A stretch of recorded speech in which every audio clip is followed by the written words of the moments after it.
frankly, judging from the messages I get from my inbox, it appears some people have deliberately chosen to ignore the valid points that I'm making. They have deliberately chosen to ignore the valid points that I'm making. Some people are even wondering, why am I not talking about the Presidential Election Tribunal? Why am I not talking about Peter? Why am I not talking about this? Let me tell you, I am one person that definitely, people are wondering why I am. Is it possible that maybe I am giving up hope? I am no longer interested in the politics of, but I'm trying to think ahead.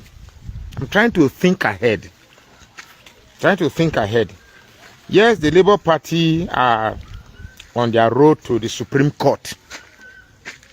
They are on their road to the Supreme Court. So if they go to the Supreme Court and the Supreme Court does exactly what the Presidential Election Petition Court did, are we going to move on? Are we going to go ahead? Are we going to, for me, I can't go through this stress again. I can't go through this stress again. This Muslim ticket, could it be the final stage of the Islamization of this country? Because right now we're not talking about, I am living it enough. And they often say here that even Goodluck Jonathan that was president, they say that is mistake. That is mistake. Yes, I still believe that the ordinary reason is because they don't want an Igbo man to become president. I still believe. The reason why they don't want Peter Obi is to sustain a narrative. You see, the reason why they don't want Peter Obi, if Peter Obi becomes president, the whole narrative that they've used to sustain us as subservient individuals, particularly from the South, South, and Southeast, will be dead. Now, what are these narratives? One, that the North has so much population, and when it comes to politics, we have to depend on their population to be president. That's not true. That's a big lie. The second narrative is that there are more Muslims in this country than Christians. That's another big lie. That's another big lie. The North, I still repeat again, you see, this narrative has been so embedded in the South that even the Southerners believe this lie. When I tell you that the North is not more populated than the South, even the Southerners will even fight to sustain that lie. So the whole idea of this thing, of what is going on, is to sustain a narrative that only the Yorubas and the Fulanis can be present in this country. You see, I'm doing this thing every day. I fight. You cannot imagine the amount of fight I'm fighting with Igbos in my inbox. So those who are saying that I am doing this in just to get favor from the Igbos, so that the Igbos can give me money. You don't know the fight I'm fighting with Igbos in my inbox. This is not about Igbos. I don't care about Igbos. I don't care about Yorubas. I don't care about anybody. And for you Igbo bloggers, and you are thinking this is about Igbo, you are rule in favor of Peter Obi. What next? The reason why they don't want Peter Obi is to sustain the narrative that only the North, only the cabal has the power to rule this country. And if any other person wants to rule this country, it's only if they agree. It's only if the North or the Southwest agree.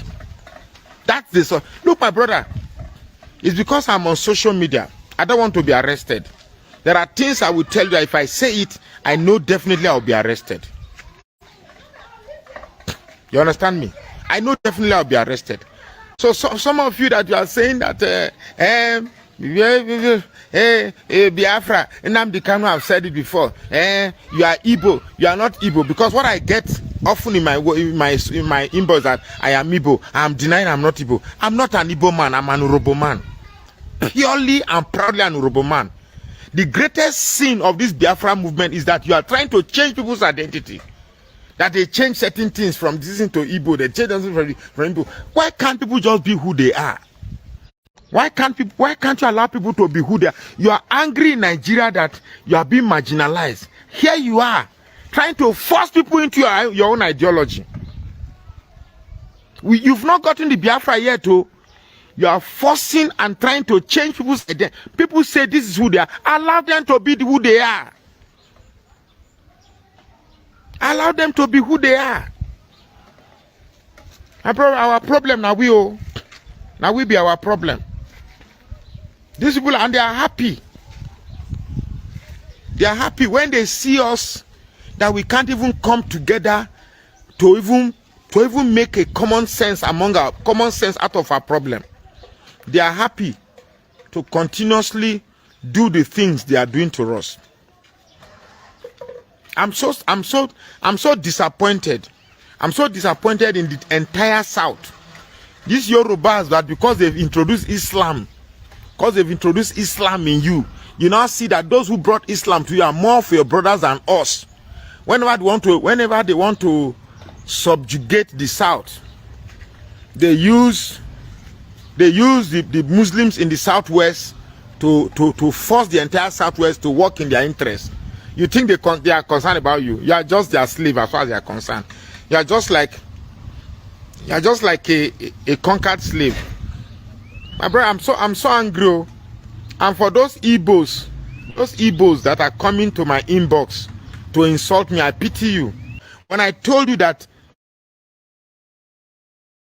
this Biafra movement under IPOB is an Igbo expansionist agenda, you think I'm lying?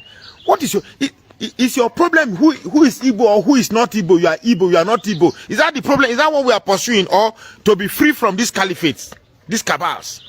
Is that your problem? Who be Igbo, who not be Igbo? Delta is Igbo. Edo is Igbo. You are Igbo. Is that our problem right now? Is that our problem? Look, let me tell you, if this thing continues, when I start campaigning against unity of South, don't say they've bribed me with money, they don't give this man money, because clearly it shows that we are not ready to be united. Clearly it shows that we are not ready to be united. You may be wondering, why am I on this topic every day? I'm not a sentimentalist. I don't give program because I want traffic to my page. But the way we are going about this thing, we are not ready yet.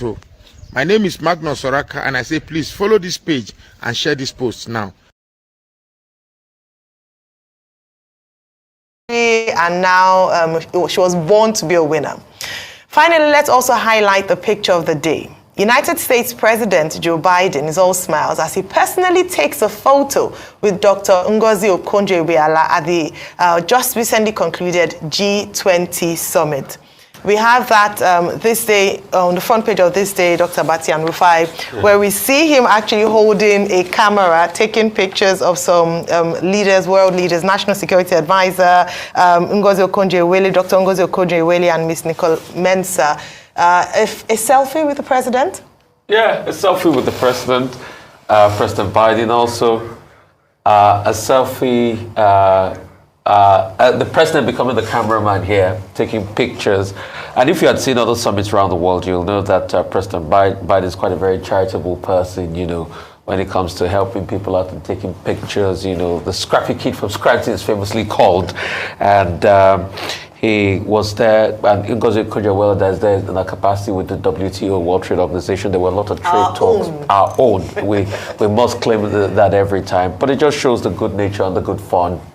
And that's how world leaders, you know, behave once they converge. I mean, I think a very famous world leader off-the-cuff moment was during the Champions League final in 2012, I remember. Abubakar of the People's Democratic Party and the legal team representing President Bola Tinubu of the All Progressives Congress. The contention centers around an inscription found on widely circulated copies of the PEPC's judgment. Atiku Abubakar claims that the inscription reading Tinubu Presidential Legal Team, as you can see on screen there, functions as a header, suggesting that it may originate from Tinubu's legal team unless proven otherwise. Atiku expressed his concern, stating that all 798 pages of the certified true copies of the judgment given to Tinubu's legal team bore this same inscription. However, in a swift response, the Tinubu legal team clarified that the inscription was a watermark intentionally placed on their own copies of the judgment. They asserted that this was done before circulating scanned soft copies to their legal team members, dismissing any allegations of predetermined manipulations. Let's take some reactions on social media. We have this one from Ayemo Juba saying, header and watermark in Microsoft Word do not show up out of the blue. There are features that need to be enabled deliberately. So, Olanipekun claiming that Tinubu Presidential Legal Team header in the delivered judgment is a watermark is not only unintelligent, rather a confirmation that the Word document originated from the APC legal team. Header and footer are hidden in print layout view, but shows in print preview. That's where they committed a blunder. They forgot to enable the option in the settings. Dr. Bati, what's your take on this? A number of things to look at. I mean, a lot of issues have come up from the judgment, some propaganda, some conspiracy theories, some truth, some facts, some lies. And now we have this with regards to this must have come from the stables of the APC because they had clearly on it the header. What's your take on this? Well, you said it, conspiracy, propaganda, mischief. And that just shows you, how emotional the outcome of that ruling last week, Wednesday, by the Presidential Election Petition Tribunal has been. Clearly, the people who lost at the level of the tribunal, of course, they are aggrieved. And they said they will go to the apex court, to the Supreme Court. I think that's where energy, should be devoted to, rather than people trying to further impugn the integrity of the court. I can't imagine that the court will want to give out certified true copy. And then the allegation that, this is from Tinubu presidential election petition team. So that suggestion is so absurd. It couldn't have happened. That judgment is 798 pages, and very detailed, and it's out there in circulation. Now, the explanation given by the spokesperson of the PDP was that, it means that the APC lawyers wrote the judgment. I mean, I find that ridiculous. But however, the coordinator of the Tinubu presidential election team, that's Babatunde Ogala, SEN, he has offered an explanation, saying that, look, they went to collect the CTC of the judgment about the same time with the PDP, and that there was no watermark on it. But for the purpose of their own internal, operations, they decided to put the watermark for circulation among members of the Tinubu legal team, and it wasn't for general circulation. But we're in the age of WhatsApp. Right. When you circulate anything, even if it is internal, Mr. A will share it with his friend, because that particular copy, was circulated everywhere, within a short while, and people were, recirculating it. But you see that the tribunal, the Court of Appeal has just ignored it, because, it's so ridiculous that the court probably thinks it's not even worth their attention. The energy of the aggrieved persons who have all said, look, we believe in the judiciary, we respect the ruling of the court, even if we disagree. The place to express that disagreement is at the apex court, not through insinuations, innuendos, and propaganda that will just amount to nothing but a distraction. All right. I'm sure that there'll be a number of more development on that particular story, but like you've mentioned, Dr. Abati, a property owned by Olufunke Daniel, the wife of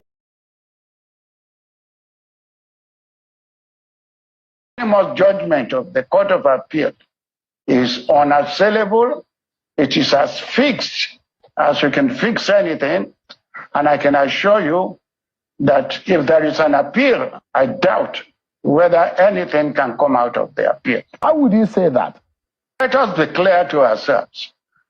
All the matters based on law that were brought before the tribunal have already been adjudged by the apex court in this country. And therefore, if I were to say my personal reasons, there was no need for the tribunal to have gone through, at least in Atiku's case, where no real point of law was being canvassed, but points of facts. And when in a tribunal, you are bothering the tribunal with points of facts, the law says you must provide the particulars of facts upon which you want the court to, judge the case. As the tribunal rightly said, Atiku's counsels, for one reason or the other, never presented any facts before the court that could warrant the court to look into those facts and be able to say categorically, one way or the other, whether there were merits in those facts or not. Secondly, on the question of the Labour Party were pressing their case on the basis that the law is, this is what the law says, this is what the law does not say. Again, almost all the 4 items that the Labour Party presented to the tribunal were decisions that have been held and upheld at the apex court. So what are you asking the tribunal to do? To sit in on an appeal against the judgment of the Supreme Court? Whether Abuja can be granted a special seat as a state in Nigeria has been tabled before the apex court on many occasions, and the apex court has already made profound pronouncements as to the status of Abuja. Therefore, if the law says to be the president of Nigeria, you must have 25% votes in 2/3 of the states of Nigeria, then Abuja can be treated as a state out of the 2/3.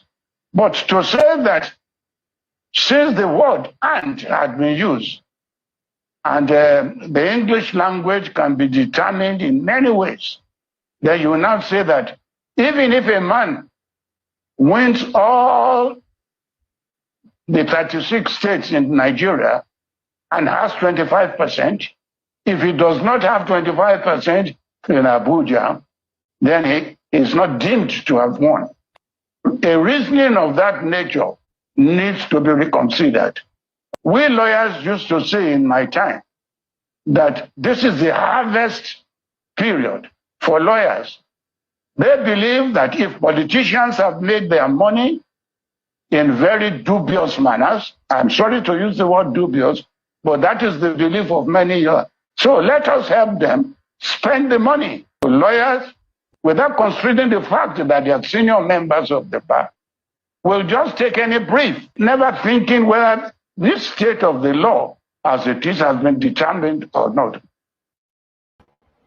All right. Good morning, good afternoon, good evening to every one of you right there. It's good to be back here again. Happy New Week to you all. Today's Monday, 11th September 2023. How you guys doing today, my people? Thank you very much. I'm going to verbally appreciate and acknowledge everybody right there on the comment section once again. Mother of all Mommy Diaspora, good evening to you, Mommy. Thank you very much for joining us and for your support every day. We love you and we appreciate you. Mother Patricia, thank you very much for your support every day. I appreciate you. Thank you very much, my people right there. I appreciate every one of you that is with me right now. Alabis Evanos, although I showcased so many names already, but let me see what I can do again. Timmy DB is with us. Michael and MRO, thank you very much, my wonderful people. May God bless you all. Wisdom Lucky, thank you. Peggy Modi, thank you very much. Nikki Oko Ogo, I can see you as well. Mike, Akinobari is with us. Sagi, Odiase, Vitals, Aquabelem, Samsi, Amoruyi, God bless you all. Discussion Channel TV, Williams, Winner. Good evening to you, everyone. Osara Daddy, thank you very much for joining us. Amaka E, thank you very much. I can see you right there. Osara Daddy, good evening to you, sir. I appreciate you all. Evie Jack is with us as well. Ade Boy is with us. Then we have more people right there. Desmond Beans, thank you very much for joining us. Ghost Time, Charles Moses, God bless you all. Didi Anthony, God bless you all, my people. Mofi Ray, my brother, can see you. Thank you. Love God is my strength. Thank you very much, my people. Good evening, good evening. Happy New Week to you all. Yes. Okay, do we still have more? Okay, yes. Mercy Ayo, thank you very much for joining us. Good evening to you all. And I can see yourself in Gilmed there. Thank you very much, sir. It's good to see you once again. Thank you, Dr. Happy Life. Thank you very much for joining us. Constant, thank you. We have Patience Idemudia Olarwaju. Thank you very much. Health Talk Supplement. Health Talk Supplement. It's been a while. It's good to see you again. Thank you very much. Good evening to you all. Jude King, thank you very much for joining us. Angola Emmanuel Chooks, thank you, thank you, thank you. Chike, I can see you as well. God bless you all, my people. Bonaventure, I can see you. Good evening, my wonderful people. Press on the like button and help us to share. In case I missed out on any names right there, it's not intentional. I appreciate everybody equally. God bless you all. So please help us to press on the like button and help us to share. Thank you, thank you, thank you. And let's talk about the things that's affecting you and I. As you all can see right there on the title, Tinubu will never be my president, is an illegitimate president. That's Aisha. So that video, many of you might have seen it. It happened yesterday, but we're going to be recapping back on that particular video. But we're going to recap on the article first. Then, PEPC judgment in Abuja, the 25% of FCT, that the judges manipulated based on anger of the social media reaction. Then the Abuja residents have decided to approach the court for the court to give them their own governor, their House of Rep, House of Assemblies, and many others, because if you said that Abuja is not important than any other state, it's just a normal state, and you guys have manipulated and turned the constitution upside down, then give us our governor. Then I'm going to take on this one quickly before we move on so that we can understand where we are coming from. This one was actually published by Daniel Boala. Daniel Boala published this. Let me see if I have it. Okay, that's it right there. According to Daniel Boala, he said, following the presidential election petition court judgment, which states to the effect that Abuja is like any other state, I'm hearing that the natives of Abuja are approaching the court for an order mandating federal government to let them produce their governor and 3 senators, amongst other peculiarities of the state. What is good for Guinea is also good for Uganda. Everybody don't laugh for that one, because at this particular moment now they say they want to turn the constitution upside down based on say now they no pass. This is what is currently going on right now, but people have responded to this. Yes, if Abuja is just like any other state, then it is only fair that its residents have the same political representation. It is a question of equity and justice. Exactly. Because when I say a normal state is a normal thing, give them their governor. In fact, they need to produce their governor before the Supreme Court's judgment. Now, wahala na they enter so. Wahala, you cannot steal from people, the same people you stole from. You are oppressing them. You are oppressing them. You are using social media to blackmail them. You are saying that because say we talk on social media, you are using that to pass your judgment. What kind of country is this? You are trying to suffocate us. You guys have been suffocating Nigerians for years. You have been suppressing us. You have been intimidating us. And the intimidation have continued to compare to the judgment that happened on the 6th of September. Now we have another person here saying that they should collect it since the judges think they are wise. While another one is here, the PEPT justice will find out that there is consequences for bad behavior. Exactly, there should be. Then we have another one here. He's saying it is a good idea. They have been marginalized for too long. In a real sense, if Abuja should be treated like the other 36 states of the Federation, then it should not be deprived of all the benefits that other states get. Now, we have another reaction here. This move I will vigorously support. If Abuja is now a state, automatically it's now a state. we should have elections and have proportional representative seats in the House of Representatives. Okay, now, Abraham said those in authority should interpret the Constitution according to its provisions, not according to what they want the citizens to think. Why is there always the need to amend or draw a new constitution after elections? Exactly. When it's not favorable to them, they will change the constitution. But when it's favorable to them, they leave it how it is. What satanic human beings they are. Judiciary, you have never been trusted. This is the only time we're supposed to trust you. 5 bodies have decided to destroy the country, but it's not yet in the point of generalization. That's why we are going to Supreme Court. Now, let me take this one here. We have John. He said, I love this. We are backing them up for justice. Please, they must always provide us with videos and other court updates so we can amplify it. Turn the fire devil. We are in a postmodernism. This is not the time that you just treat Nigerians how you like and you think nothing will happen. Listen, I believe the only reason why you see Nigerians are still calm like fools, we are not fools, is because the proceedings is still going on. We have constitutional right to appeal the judgment from Tribunal. That's why everybody is still calm, because nobody want to run more than their shadow. So let's move on. I'm fully in support of these indigenous people of FCT to have their governor and their 3 senators, House of Rep, according to the Constitution. The non-indigenous occupying their position should give away people like Wike. They should throw him out of there. All right, I have another one here. Okay, Stephen. It is a constitutional issue. They should march to the National Assembly complex in large numbers and occupy the front of the complex for 1 full month. There is no better referendum. They may not get the governorship position, but their existence would be restructured. That is true. After a Supreme Court judgment, whatever they come up with, except they do the right thing. If they refuse to do the right thing, Nigerians have to come out on the street. We can't be in our room pressing remote, assuming God will do it. God doesn't do it. God have given everybody the power from day one to decide your future. So you cannot expect God to come and do it for you. You cannot call God to come on the street for you. So I believe because yesterday I was very, very angry.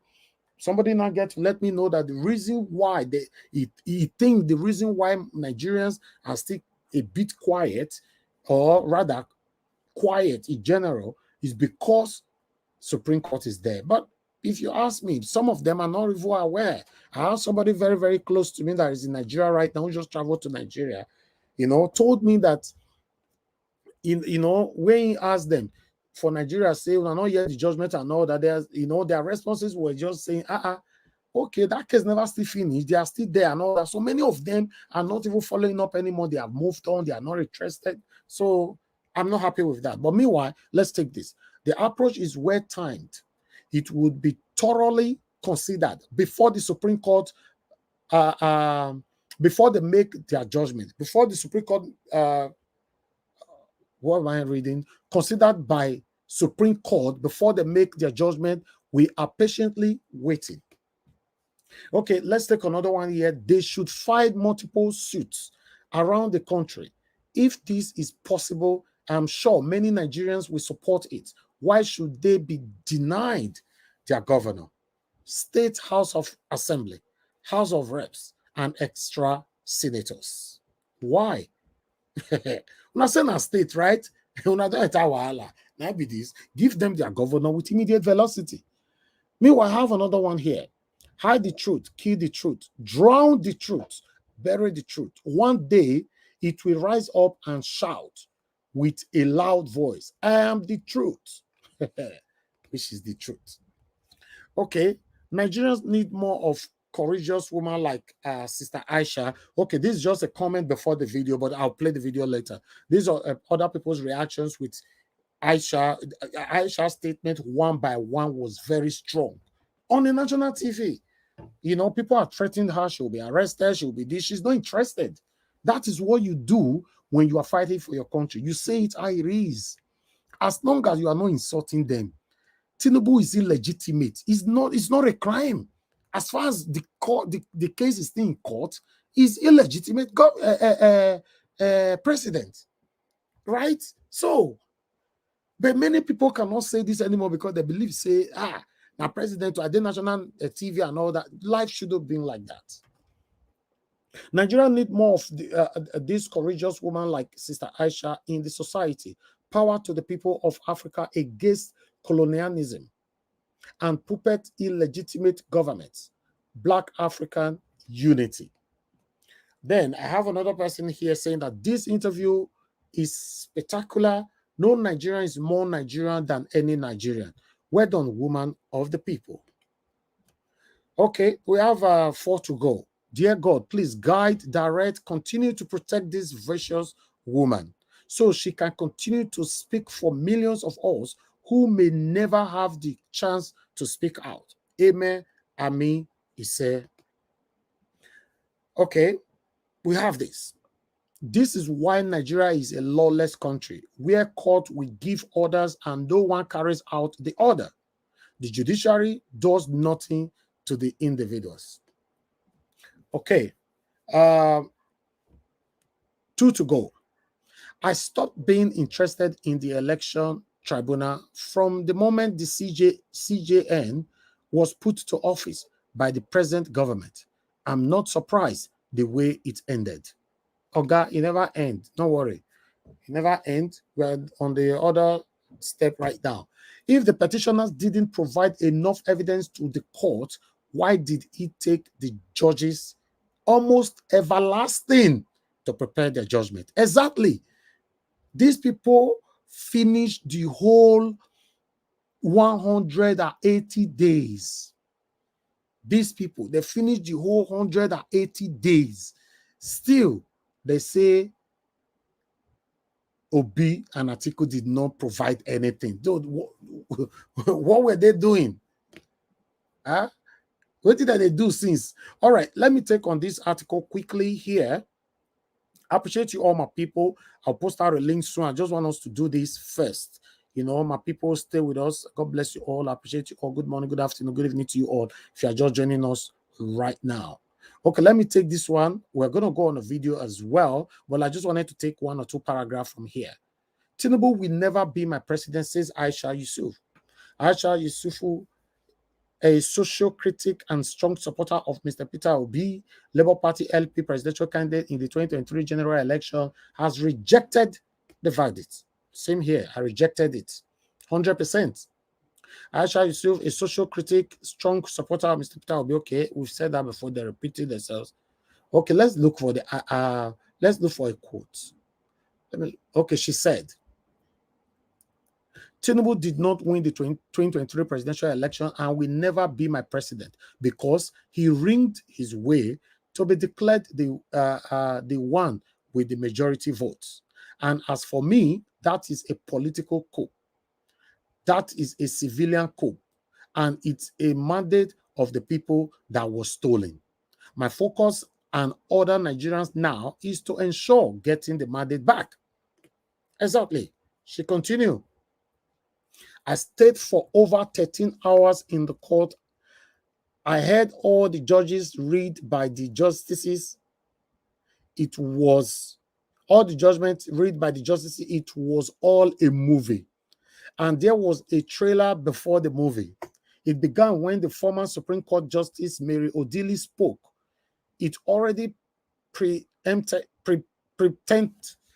what we expected. We further said that the whole exercise started getting fishy when PEPC declined that the proceedings being aired live from the beginning until Judgment Day and failed to show their faces of the justice. Okay, I'll leave this one right here. I'll leave it. I don't want to take much because we are still going to play the video. So thank you very much, my people, for your time with us. Help us to press on the like button. Let's listen to what Aisha have to say here verbally. Then we take it from here. Thank you. Distinguished guest is ready and waiting to be engaged, and that cues us to introduce Aisha Yesufu, a human rights campaigner who is being as consistent as the Northern Star in lending her formidable voice to a number of national causes in Nigeria. Good to have you, Aisha Yesufu. It's a joy to have you on the show this morning. So let's start. So it's a pleasure being here. Good. Let's start from the very beginning. The outcome of the Presidential Election Petitions Tribunal, PEPT, as it is called. The judgment is interesting, and it's divided quite a few Nigerians. So help us understand, because I noticed you were there at the Petition Tribunal. What's your opinion, or what's your thought about the outcome of that presentation, 13 hours plus long, where quite a few people were dozing off and nodding off? I don't know whether they did snore, but I was wondering, what's your thought? You stayed awake throughout.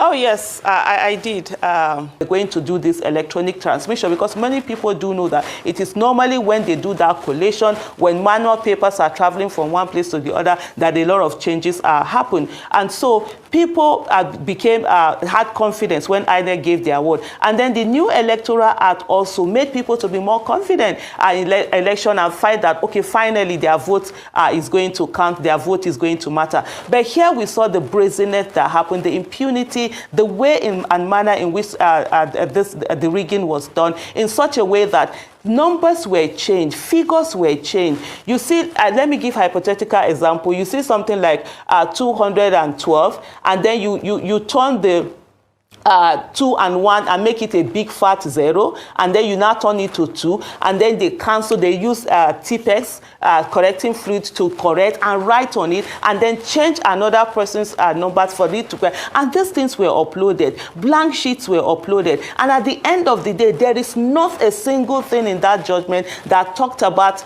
INEC, you know, in a way and manner that INEC will not continue the institutional rascality that it displayed in the last election with such impunity. And so now what has happened is that with the judgment that we have, INEC has been given an enabling environment for them to do whatever they want to do and then just get away with it. And then you begin to ask, why then did people waste their money? Because this is also a civilian and political coup. And I've said it before, and I'm going to repeat it here again. The way we treat military coup is the same way we treat civilian and political coup. Because when you take away the mandate of the people, when you steal the mandate of the people, that in its own way is a coup also. Look, one thing that we all must understand is that the outcome of the election does not matter. If there was free, fair, credible election, if there was that transmission of results the way INEC was said they were going to do it, and the results all came out, and everybody saw it was transmitted, and the results at the end of the day is still what it is today, everybody would have moved on, because it would have meant that there were more Nigerians who wanted the government, the then government, to continue. But that isn't the case, and that is where we must be focused on. And please, please, please, Nigerians must stop this thing that we do every time to sweep things under the carpet and say, oh, it has happened, let's move on. There will be a murder somewhere, somebody will come and tell you, but the person has died, now why are you following the case? And that's why these things keep repeating themselves, because we keep giving an enabling environment for all of these things to happen. Systems must work the way they're supposed to be. Processes must be followed. There must be accountability. And where anything is not done, people must be punished for not doing the result. Probably they might have a little bit of hesitation or shame, or not just knowing that there's a spotlight on them that is being done. Beyond also the civil society, I think I'll just quickly take on the international organization, Committee of Nations, to say there needs to be a universally accepted standard of what free, fair, credible election is is all about. Situations where we have the kind of election in Nigeria and places like Gabon and Niger, Zimbabwe, different from the kind of election in places like the United States of America, France, Britain, Germany. It has to stop. Where, if certain people are killed in certain places like Nigeria and co, because we have even the former British High Commissioner who was saying that she was fascinated with the result with the election where people had been killed. That has to stop. We must have that. And then also the international community and Committee of Nations must begin to treat political civilian coup the same way they treat military coup. And it's not the one that they're ready to work with anybody who rigs election, get into office, and then why in a way they are punishing, denying visa to some people who help to rig their election, but the people who ultimately get a beneficiary of the rigged election are the ones that they are working with. We cannot continue to have good governance in that way. And as long as we don't have good governance in our respective countries, it will also affect them in terms of the migration that they all talk about. Because where there's no good governance, people will want to go to places where they can find good governance. Okay, thank you so much, Aisha Yesufu, civil rights activist, a human rights activist, and we are at the same time human beings. We make good for the country. Satanic ones. You see, look, Nigerians are begging for food. Nigerians are begging for food, and you see people still come out to say, yeah, thank God say APC, they the power. Thank God say Tinubu. What is wrong with you? I don't get it. It's difficult to understand. Let's listen to this video quickly.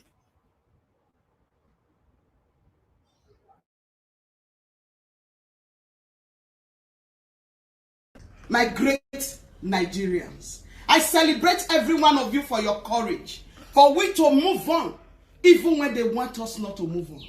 Sweetheart, I am standing on the word of God this morning in the book of Luke 11 verse 46. He says, woe unto the lawyers, the judiciary, woe unto them. I want to ask this morning, what you saw day before yesterday, my fellow Nigerians, was it judgment or justice? To me, it was judgment. I have been brooding on it for the past 2 days to know what was it. Was it really judgment or justice? Judgment condemns. Judgment kills. Judgment do not care what people are going through. Judgment do not care the pain that is going to set into the heart of men. But justice is fairness. Justice is honesty. Justice alleviates the heart of the people. What did you people do to Nigerians? Remember, he says, I am that I am. I change it not. I am that I am. Oh, I change it not. God is saying to judges, lawyers, let Nigerians go. I am that I am. Oh, I change it not. He said to justice, lawyers, let Nigerians go. I am that I am. Oh, I change it not. The one that sits on the heavens, that rules over the heavens and the earth, is the one that will give the final judgment. When it comes to judge the world, you that is eating from corruption, don't think that there is no rapture. If you die today, you have faced your rapture. You must surely give account of what you have done. When you were in a post, maybe in the post of the justice, you are a lawyer, you are senator, you are governor, house of rep, wheresoever post you occupy in Nigeria, I am that I am is coming for you. You will give an account of how you manage the people of Nigeria. You put them into pain, you are happy. You struggle them, you are happy. You come to social media and say, let Nigerians breathe. Are they breathing or you are suffocating them with your laws? You create law, you break it. I am that I am is coming. And when he comes, will you be able to stand and say, this is what I did that was fair? It's a question. And you must answer it. It might not be today. The day that you drop this body and you are using to collect corruption, the day you drop it, you will face it. But to my great Nigerians, remember, we are stoic. The more they push, the firmer we become. They will not do more than what they have did. When we are using our money to buy money that belongs to us in the bank, we buy it, it is our own, but we buy it to enable us to spend money. They will not do more than that. Keep hope alive. The judgment of God is going to come like a tornado upon all that have occupied seat in Nigeria. God bless. All right. Let me come in here about this woman of God. One, I respect women like this. Any woman of God, man of God that come out to speak, at least speak. If you listen, why many of us are against men of God, a lot of men of God, is because they are not coming out to speak for us. They are very, very hypocritical about this whole journey. She coming out to speak, she have won my heart already. But our direction is the only area I don't believe on. All those areas, God will judge you, God will do this. God not going to judge them. God not going to judge them. I'm sorry, many of you might not like this. God not going to judge them. These people, don't tell what they say, may God judge them. Since before anybody that is listening to me right now, before Nigeria was created, they already talk and say, may God judge our satanic government. God not judge them. Because God give us the power, we will take judge them by ourselves. But for her coming out at all, may God bless her. Because it's part of the things that I'm talking about on this platform. Where's our mommy Gio, daddy Gio? Where are they? Since they passed judgment, my people, we don't hear one pastor, one man of God or prophet or bishop don't come out. If it there, maybe I never see come, my eye not there everywhere. If you don't say, they send me the video, let me play it. All of them are silent. All of them are silent. So regardless, the only God will judge them where this woman talk, read some Bible against them. Now only that area I not support because I know say not go work. You not go work on them. Don't take, in fact, before they born this woman, many people don't they read the same Bible. But where is our mommy Gio, our papa Gio, and all of them? See, now we'll not see them. Let me recapitulate back on this particular video again. Because whenever I hear this guy speak, you know, if I'm supposed to be playing this particular video every day, let's play this, then we start talking.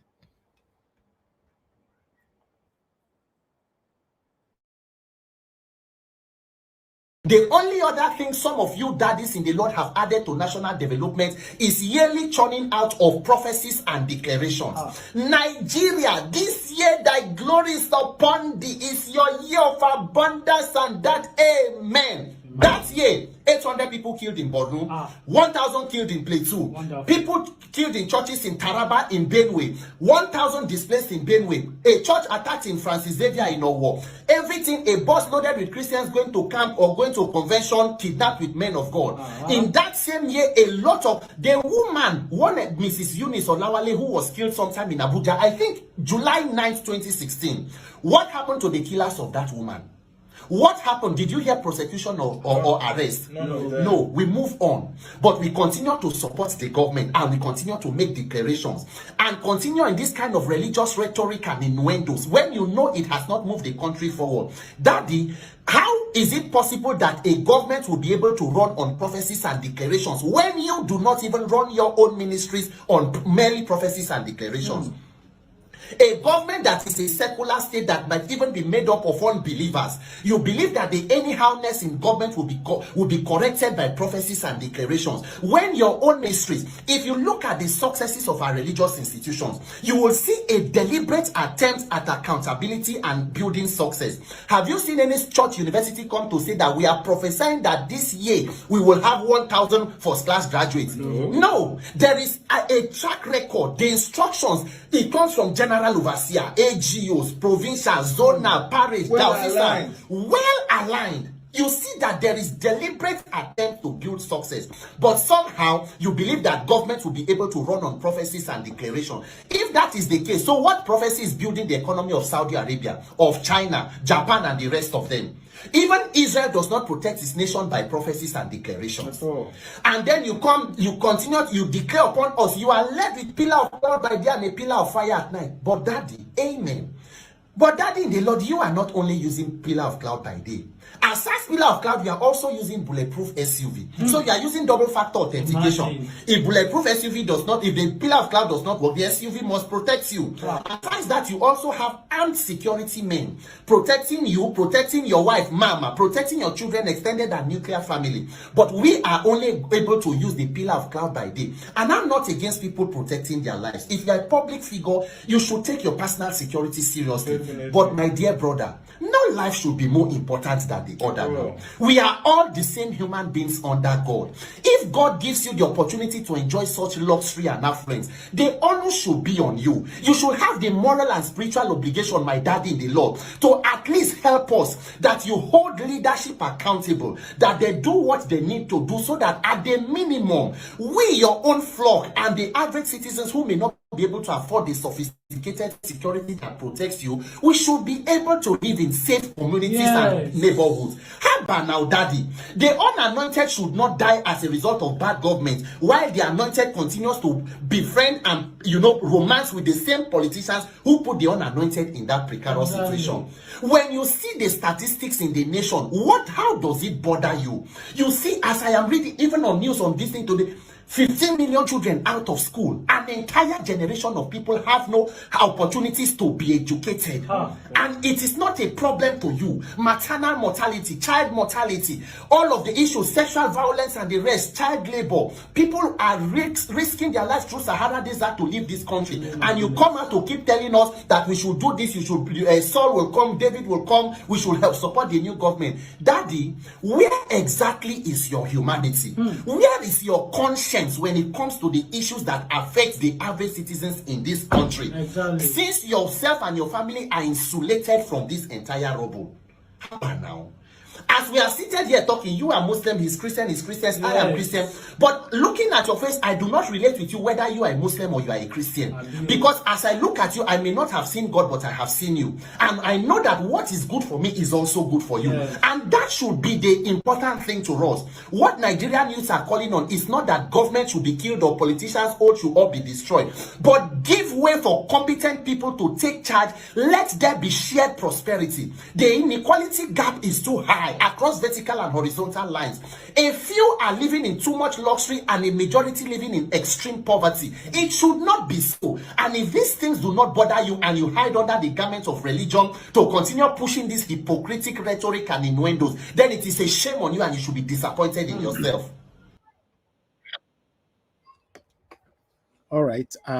You see that particular video there, the day where this guy make this video, now when Pastor Adeboye say Nigeria will be better, I don't know, I talk at that time through Tinubu and all that. Now that time make that video.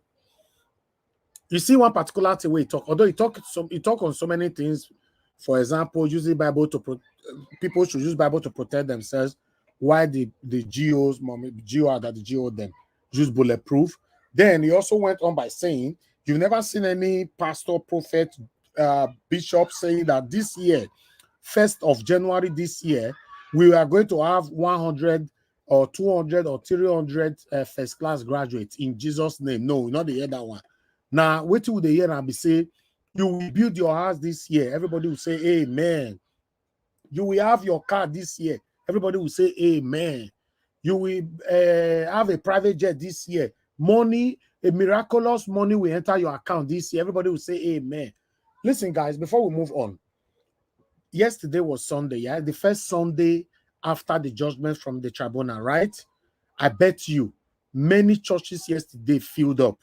Many Nigerians were there saying, amen, amen. I'm telling you, our problems is within us. Let's just take it like that, man. It's within us. It's not about pastors, but we must always call them in because they are the one that we believe so much on. We look up to them. They are not doing anything. Our traditional leaders are not doing anything. Religious leaders are not doing anything. None of them is doing anything. So we will continue to reference to them. So that's why I'm talking. Thank you very much, my people. Good morning, good afternoon, good evening to every one of you. Thanks for joining us today. I appreciate you all. I already have the first super chat for today from Elizabeth Sarumi. Elizabeth Sarumi, thank you very much for the super chat. May God bless you. You know, say I don't talk since you can't say, okay, make I bless Mr. Elvis. May God bless you. I really appreciate it. My pocket never run dry. I appreciate every one of you right there. Help us to press on the like button. Currently, our like is 212. It's not good enough at all, you know. But let me quickly take on this article before we start talking to tally up everything that we have for you today. You know, this article here, although we talked about it yesterday, we talked about this issue yesterday, but let's just quickly recapitulate back on it because it's happening tomorrow, right? Yes, it's happening tomorrow. As you can see, I'm not going to take much on the FBI announces plan to start releasing 2,500 documents on Bola Tinubu from October. Okay, so this one just came out today, September 11. Okay, let me read it. The United States Federal Bureau of Investigation, FBI, will start turning over approximately 2,500 documents relating to President Bola Tinubu in its database, People's Gazette can report. The frontline American law enforcement institution said it would start releasing the document effective October, ending at 500 pages per month, according to a new court filing obtained by the Gazette. Unquote, FBI has identified a total of approximately 2,500 pages potentially responsive to FOLA requests. 1553430 and 1587544. Okay, I'm not going to take on this, although it's very, very long. Very, very long. Should we take them or you guys will read it later? Can somebody just answer me? Should we take we can read it later. Let's read it later. Okay, later. Okay, good. Good. Thank you very much, my people. I appreciate you all. I'd like us to start talking right away. Please press on the dollar sign, support what we're doing here, encourage us to do more for you. Share this broadcast. The like is not encouraging. We have 236. What is happening, my people? Today na Monday before, not be Saturday. I'm going to press on the like now. We're supposed to be staggering at least a minimum of 300 or 400 by now. Press on the like button if you can hear my voice, my people. May God bless every one of you right there. Let me call on the first person on the panel to talk to us. The first person we have right here with us is Give Us a Mandate. Give Us a Mandate. Are you available to speak right now? Yeah, if you can hear me clearly. Good evening to you. Okay, can you wonderful. hear me okay? Good evening to you, my brother. Thank you very much for joining us. Talk to us. Well, thank you very much. Good evening to you. And then to the panelists, greetings to everyone. Hope everyone had a good weekend.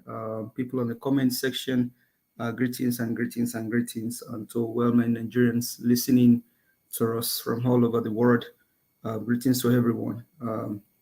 It's a new week. It's a blessed week already. So let's keep it strong. Well, on the videos that you play, you know, the other guy that was speaking about saying that the guy is growing corn. Ever since he got here, he's been growing corn. He's growing corn. He has just finished eating abula. He just ate ewedu and amala. So that's why he's speaking like that. So maybe as he was eating that ewedu and amala, something probably entered his head. Sorry for my other language. If maybe something entered his head and say, may just go speak for him. When even the blind can, the other man said, they don't have to tell you. Everybody is feeling the heat. So the guy, the guy was, I believe he was eating some bakery and ewedu. So that's why he can speak that way. So don't blame him. Which most of them are, you see, like that. Maybe some of them they are eating roasted corn, you know, because Tinubu told them, if you ask them what will you eat in the morning, he said agbado ewa fufu. What will you eat in the evening? Agbado ewa fufu. What will you eat in the night? Agbado ewa fufu. Even in the midnight, they will eat agbado ewa fufu. So don't blame that guy. Those are the Agbadorians. And it's clear to Nigeria now. People now have to pack rice. They have to begin to pack rice together with sand, so that when they get back home, they'll go, ah, man, what is suffering? This is the height of degradation of human beings in a country. This is the height of it. This is the height of it. That people now have to begin to fight because they want to give them palliative. The rice poured on sand, and then they are packing the rice and the sand together. Man, that people are already stepped on those man. I don't know. If it is not clear to that guy that is a renewed shege for him and his family, he should wait for the next 100 days before he will understand that this is a renewed shege, not a renewed hope. And to the videos that you played, one Aisha, I mean, always speaking it as it is. The only thing is just the fact that Abuja, I like what Abuja residents, what they are doing, going to court to go ask for their own governor, ask for their own remaining senators and House of Rep members. They will also have to get their own councillors, and then they can throw the likes of Wiriwike back to where he came from, that they don't need him in Abuja. Because that's what the Abuja resident may end up doing. Ask for your governor, ask for your remaining senators and House of Rep members, and then begin to tell Wiriwike, pack your load and go back to where you came from, because this is not your house. And then they can tell Bola Ahmed Tinubu also, Tinubu, you have just declared this place as a state through your puppets. So you too, go decide where you want to rule. Because in the history of Nigeria, we have not had it this bad. We have not had it this bad. Now, you can hear what Aisha said. I mean, she was in the court. Even though you and I didn't see the body language of those justices, she was able to see their body language. What we only heard was their voices. And even with their voices, you can, I mean, if somebody is speaking with anger, you will know. When Mr. Elvis, Sarumi just throw something now. When Mr. Elvis speak with joy, you know. When he speak with anger, when the likes of Just Emeka show up, you will know. So we know the body language of the judges through their voices. Someone like Bolaji, the way she spoke. Someone like Ugo, the way he spoke. And then the lead judge with Tsunami. Tsunami said in his own opinion, everything that Tsunami did was based on his own opinion. And I like what Aisha said.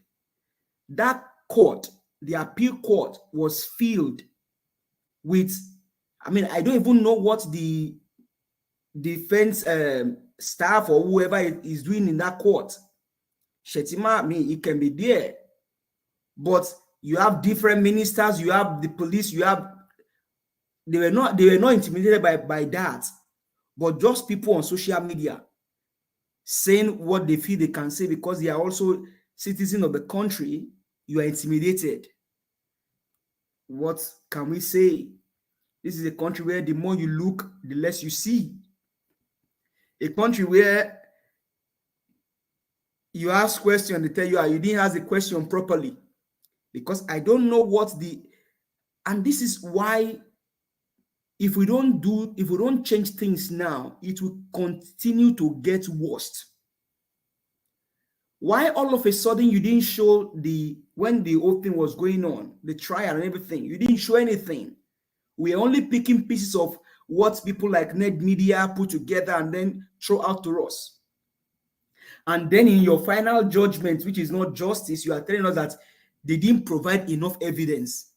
Even though we heard and we see. We heard and we saw that Peter Obi brought television to the court. He brought a mathematician. They have different, there was a lady called, I think her name is Pearl.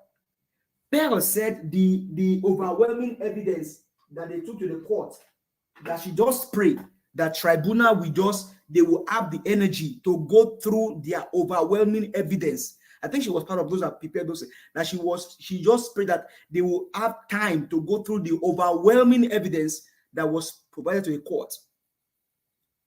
To the point that we were picking stuff from even the ones that we feel cannot be used in the court. Maybe when the Agbero boys, they came through their master, Tinubu, and then they destroyed some of the ballot boxes and everything. The ones even in gutters, they pick them up and then they put them together. Let's take them to the court. And the judges are saying that they didn't provide enough evidence. What more evidence do you need? When you are not in Singapore during the election, you didn't go to Kutu Wenji, or you didn't go to Sambisa Forest. You were in Nigeria. You heard when Mahmoud Yakub went everywhere, and you even saw Festus Okoye video saying that there is no deviation from the electoral, from this act. There is no deviation from this. Beavers is what we are going to use to transmit results. And why? Because they have discovered that in the course of transporting materials to the collection center, things changes. And so Festus said we cannot even use that their discretion at that point is not relevant. It is going to be beavers. Mahmoud Yakub went to Chatham. I want to bet you that Tsunami and the rest of them, they listened to Mahmoud Yakub when he went to Chatham House and came back to Nigeria and said, I assure you, it's going to be beavers. So Festus talk about three things that the beavers, if not four, that the beavers was going to do. It will be used to accredit voters, to take snap their whatever they to provide, and then the final one is to transmit. Even Mahmoud Yakub said it, and I quote, he said, on real time, election results will be transmitted from polling units. From polling units. That was how Mahmoud, you can look for the video. Mahmoud Yakub said, he said, election result will be transmitted to the RF portal from the polling units. I know that Mahmoud Yakub, even though English is not our own original language, he said it. Tsunami read the judgment in English, will not tell me that he did not understand what Mahmoud Yakub said. No Bolaji, no Ugo, and the other ones. You see, one thing is, these people by themselves using their own hands to destroy their country, when other nations of the world are building their own countries. They are using their own hands. They are the judge, and they are being referred to as little gods. That means they are now little gods destroying their own country. They are pulling their country down. And you can see the likes of a surrogate of Liberos, or what's the guy's name? Liberos going everywhere to go and spill lives all over the places. You see how human beings, how they all of a sudden don't care about their integrity and character, but only for what they can benefit from in a short while. Now to the pastors, to the imams, to the traditional rulers, and then chiefs. The question is, how will you be remembered? If you are this big pastor, people knows you everywhere, all over the world. And they said at a time like this, when their nation needs someone to speak, he never spoke. At the time when someone like Deborah was being pied, and the people that pied Deborah, they are still on the streets, he never spoke. At the time when their country they went to the polling unit to go and cast their votes. 8 people were brought down. A 19-year-old boy brought himself down. He never spoke. At the time when a lady went to the polling unit to go and cast her vote, a lady like Bolaji, the judge, went to a polling unit to go and cast her vote. She was stabbed in the face. They never spoke. Bolaji, I speak to your conscience today. You are the only woman on that bench on that day. A lady went to cast her vote in Lagos State. She was stabbed in the face. Why? Because she only wanted to vote for a principal. The lady did not. She now has a face of the election 2023. You won't tell me you didn't see that picture. That's enough evidence. She went back and said, no, until I give my vote to my principal, I will not surrender. That lady's face was the face of the election. Different artists we have been maltreated in their polling units. Didn't you see the video of ladies? I mean, may have forgotten some of their names. Maybe somebody can remind me of these artists, both in VGC and other places, taking live videos. Are those not enough evidence for you guys? And all you could say is that you think somebody like Peter Obi will not put his things together? Then are you telling us that the boxes were just ordinary boxes, nothing inside? When Peter Obi's lawyer said they have a video they want to play, the court said we don't have a TV. My principal provided TV for the court. You all know it. We all know it. Maybe I'm telling lies now. Somebody, maybe a different panelist can come speak and then say, oh, Mr. Gabos Amande, yours told lies. I know that the court said we don't have a TV. My principal provided a TV for the court. Just to show you the video evidence that we got. And you guys are saying that, what a nonsense. You guys are little gods, but using your own hands to destroy your own country. You're pulling your own country down just because a drug baron must be a president. Just because a forger certificate must be a president. Just because the one that lied on the oath must be a president. What a nation, what a people, what a country. Is this kind of nation we want to build and live our own children? To the pastors again, to the bishops, to the archbishops, to the imams, to the chiefs, to the traditional rulers. A day will come when you are in that 6 feet and they are reading your biography and they mention 2023 and they said he did all, but at the time when his country needs him, he didn't speak. Benson Idausa of blessed memory challenged governments, challenged presidents. Most of you have the mouth to challenge these guys. Someone like me may not. Mr. Elvis may not. But you are same age to them, or even senior most of them. You can bring them, you can question them, them. By the time like this, you're not speaking. When you are in that graveyard, when you are in that 6 feet, and they are reciting, they are saying good things about you. And somebody said at the time when their nation needs them, they didn't speak. Nelson Mandela did his own, is gone. Martin Luther King Jr. did his own, is gone. We have a nation to build. We have a people to raise. We have a strength in our youth, but we are wasting the strength. Students are crying today because they cannot afford school fee. Their parents don't even have the money. The ones packing rice and sand on the floor, are they the ones that are going to pay 20,000 naira for their children's school fee when they resume?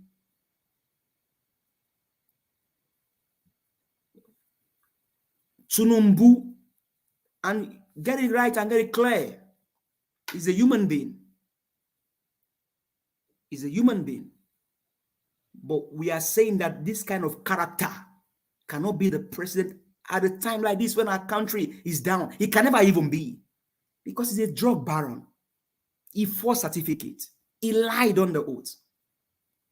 The judges, they now admitted that there was a case of $460,000. The only downside is that they said it was the account that committed the crime, not Tinubu. I don't know, maybe in Canada, Madam Rita, maybe if you're speaking, you can tell me, maybe in Canada, if you put your money in your Bank of Canada account, your money can grow legs or hands, go commit crime, and then come back to your account. And they say, oh no, it wasn't Madam Rita that did it, it was our money. The money just stand up, grow hand, grow eyes and leg, commit the evil, and then go back into account. That was what the judges said about Tinubu's $460,000. That it was the money that left Tinubu's account. It wasn't Tinubu that committed the crime. About double nomination. They said it wasn't done intentionally. No thief would tell you their intention. Oh, it wasn't done intentionally. That means Samani just told the world that there is ignorance in law. These demigods, these little gods, these judges are using their own hands to pull down their countries. When countries like Niger, Burkina Faso, they are building their own country. Uranium is sold now by Niger for over 200 something pounds. What used to be 80 something cents before. The same global market. Nothing changed, just the price. When they shut down France, some part of France lost power. And we are here through our judges pulling down our nation. People now have to go and pack rice and sand from the floor because one drug baron had to give them palliative. Is that how you feed Tinubu? Is that how Remy has to go and pack rice and sand and then cook for you and share you to eat at night? That's the question you ask yourself. Is that how Werewike's wife has to go and pack rice and sand and cook for Werewike? Is that how Festus Otokoyamu's wife and children have to go and pack rice and cook for their family? Is that how Mahmoud Yakub had to go and pack rice? You guys don't do that. But we are all human beings. You don't have 2 eyes. You don't have 3 eyes. You don't have 4 eyes. You only have 2 eyes like other people have. What is good for Guinea is good for Uganda. What is good for Guinea is good for Uganda. We are only here today ever since election has been passed now, several months, and we are still here. Now, if you ask yourself, why are we still here? She even bother you that election is gone. Why are we still here? That means the character of the person is not it's not the kind of character we can put in our on the first seat in our country. If it was someone like Peter Obi, would have moved past this place now. And if this guy won the election free and fair, we would have gone past this level. We're still here. That should ring a bell in your mind that why are we still, why does Mr. Elvis come out every day? Why do we bring news here every day? That should even should bother you that we are here every day talking about this. That means that character is not a good character. It will soon be clear to Nigerians. In the US now, they start going after students that come to study here to check their results, if they come in with the right results. Just because one drug baron, one certificate forger, one pedger must be the president. Through Mahmoud Yakub. Is this a nation I want to build? No wonder somebody said to me some weeks ago, Nigeria was a country. Nigeria was a country. The armies, the naval, the police officers, you guys are sitting down. You guys can go over somebody just saying that somebody is writing petition for the tribunal. You guys can go over the young man, but you can't fight for your own country under these evil apparitions going on. Your barracks is not different from a chance. No good. You guys may not even have light. There's not even light. No pipe. Before some years ago, we used to go fetch water in the naval barracks, very close to our own house. Free pipe bomb water. But today, such things no more. I don't know. My principal has said, let's go to the Supreme Court. Because what we did at the tribunal was just to expose some things. Now let's go to the Supreme Court. And Mr. Evans, I don't know if you've played the video of CJ Nariwola today, because we have to match what he said and the judgments at the Supreme Court side by side. All roads now lead to Supreme Court. At least, if nothing, Abuja alone is enough. If double nomination now is now done, it wasn't done intentionally, and there's ignorance in the law, then let's see what Abuja will bring. Nigerians, we gotta wake up. We gotta wake up. Everyone is entitled to their own political affiliation, no doubt, but not in this kind of situation where it is glaring that somebody truly won this election. Rivers State, Peter Obi won Rivers State. Wike knows it. If you bring Wike and put him under intense punishment, Wike will confess to you that Peter Obi did won Rivers State. If you bring Tinubu and then put him under intense punishment, he will tell you that Peter Obi won his election and he bribed Mahmoud Yakub. He will tell you. He knows. They all know. This elderly apparition, they know it. They all know it. The pastors, they know it. The bishop, they know it. The imams, they know it. Even the Obas and the Obi, they know that Peter Obi won his election. They know it. The only offense of Peter Obi against them is that the only corruption of Peter Obi is that he didn't steal money. That is the only corruption of Peter Obi against these people. That is the only corruption, that Peter Obi did not steal money. Is that not a character that we should embrace? Somebody ruled a state for 8 years without collecting pension and stealing from his own state. And he's still going everywhere to go do good. And he has said, if you find anything against me, bring that thing here. And I will stop running or stop campaigning. And none of them has been able to find anything against this man. And even the judges, the demigod, they spoke as if Peter Obi stole either their wives or their children, or maybe, I don't know. Then if the common people, because this man said it, you are running through me. If I become the president, you are the president. And you guys can spill this. I don't know.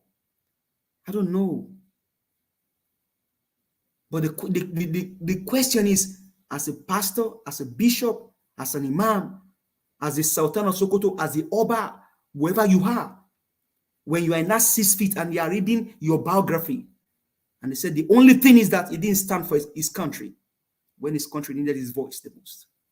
Mr. Elvis, I always tell you, you don't know what you are doing now. We can talk about Martin Luther King that has gone for several years. We can speak about Benson Idahosa of blessed memory that has gone several years ago. We can speak about Nelson Mandela because of the good that they did for their country. Keep doing what you do. Don't be distracted. Don't be deterred. We will get this nation right. Nigeria will arise again. Nigeria will arise again. As much as we can see how people like Peter Obi and yourself, people like Madam Rita Omoye, and then people come here like Dr. CM coming here to come and speak, we shall have our country back. Thank you very much for all that you do. God bless you, sir.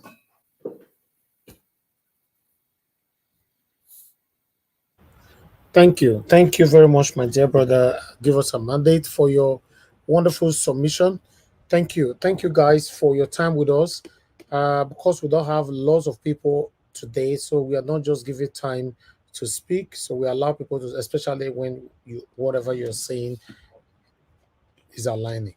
Thank you. I would like to quickly appreciate Edo Light Wash. Thank you very much for the super chat earlier on, Edo Light Wash. May God bless you. The pocket never run dry. Norbert Awful. Thank you very much for the super chat as well. May your pocket never run dry. Thank you. I really do appreciate this. Norbert, I believe you're new with us here because I've never seen your name before. Please indicate, thank you. God bless you. I appreciate you. Guys, press on the like button and help us to share. BTV Nigeria can see you right there. Thank you very much. God bless you. Mercy Foster, I can see you as well. And many others. Just press on the like, help us to share, press on the dollar sign, support what we're doing. I'd like us to hear from Madam Rita right now. Madam Rita, thank you very much for your patience. Please talk to us. What's your take? Good afternoon, Mr. Elvis, and everyone in the panel. Good afternoon to those comment section on the diaspora. I don't know. Nigeria is a great country. Mr. Give us our mandate. You always talk about food. You must be a foodie. Abuja residents demand new governor, House of Assembly, and Senate. That's a very good move, if you ask me. Very, very good move. And it just shows that, many Nigerians are informed about what is going on, as against what, and I don't know if it's you or Mr. Naja, what you said. Madam Rita, I'm so sorry that Go ahead. This. Yes, I just want to divert a little bit. Norbert, thank you very much for responding swiftly. I want to let you know that you're in the right place. If you're part of the people that is fighting for a better Nigeria, I want you to know you're in the right place. That's what we're doing here. We're not doing whatever that we're doing on this platform based on sentimentalism. We are doing it because we want a better Nigeria. And we believe amongst all the candidates that came out in 2023 presidential election, all the candidates, it's only Mr. Peter Obi that we saw that can do, that can change Nigeria for better. So that's what we are doing here. We don't portray hatred here. So I'm very, very happy that you joined us and you're already supporting us with financially. May God bless you. May your pocket never run dry. You're in the right place. Thank you. Thank you, Madam Rita. You can go ahead. Yes, thank you, Mr. Norbert, for joining. Yes, it's a very good move that the residents of Abuja, or rather the indigenous of Abuja, realize that they have just placed them to be the 37th state, and you see, it's the consequences of actions,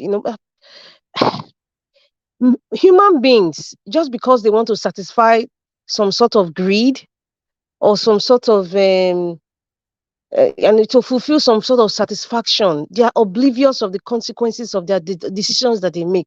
And these decisions we're talking about, it's even worse. The consequence is even worse when you are making decisions on behalf of millions of people, not just your household, millions of people. This has affected the educational institution because until the courts prove to us that Abuja is now all of a sudden the 37th state, then our educational system has to change about governance, how they teach governance, even up to the university and the teacher training colleges on what Nigeria is. In fact, everything has the constitution, everything will change. So we are just really waiting. It's very sad that we are just present day. We are living to see this outright display of rascality. I don't even know if there's something above the highest level. It's bewildering. Like, yes, am I in a dream? Is this really happening? I'm very happy they're making that move. And I would predict that they will be ignored or they will be intimidated as usual. That's the usual tactics, in Nigeria. But it's something that needs to be said. It's something. And I'm happy Abuja residents, they are taking that up because it's serious. It has to do with them. It's a serious issue. It's not just about Peter Obi. That's what people don't realize. It's a serious issue. What the tribunal just delivered, or the useless judgment they delivered, is a serious issue, and they have a lot of questions to answer. And the Supreme Court has to make it clear to everybody. And I think a lot of them are so scared. They are not having sleepless nights. Even Agbado himself, they are not sleeping. All his crew, they are not sleeping because Peter Obi has broken their rules of being intimidated.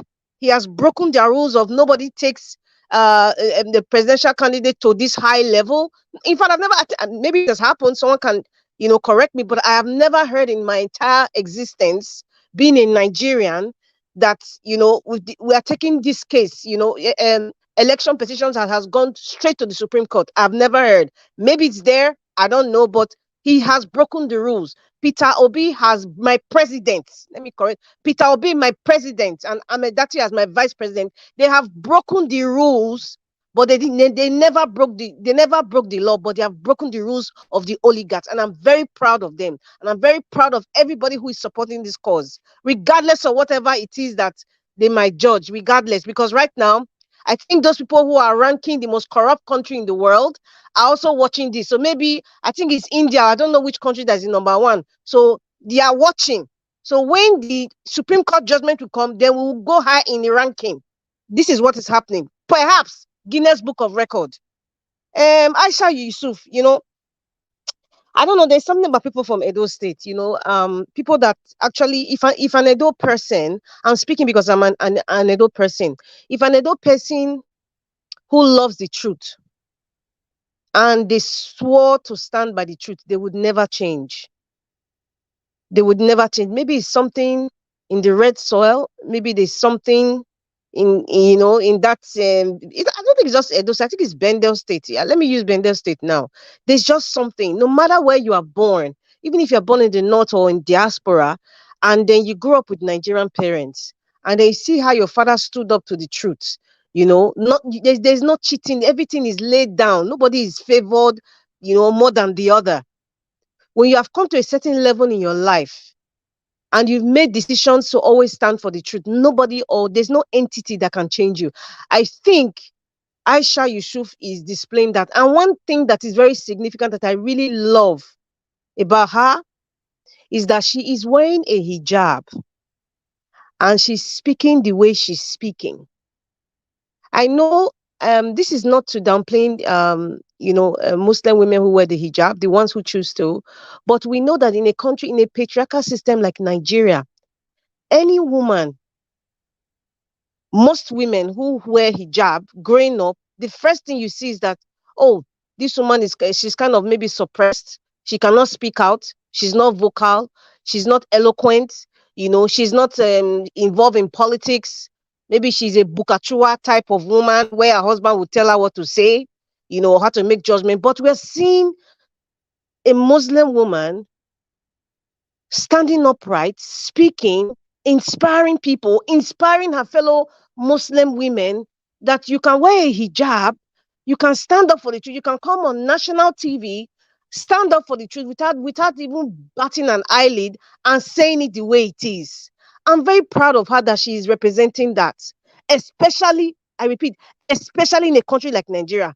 And I'm sure there's so many northern women, northern young girls who are wearing a hijab and say, if Aisha Yesufu, who is wearing a hijab like me, is participating in activism, is standing for the truth, I can do it.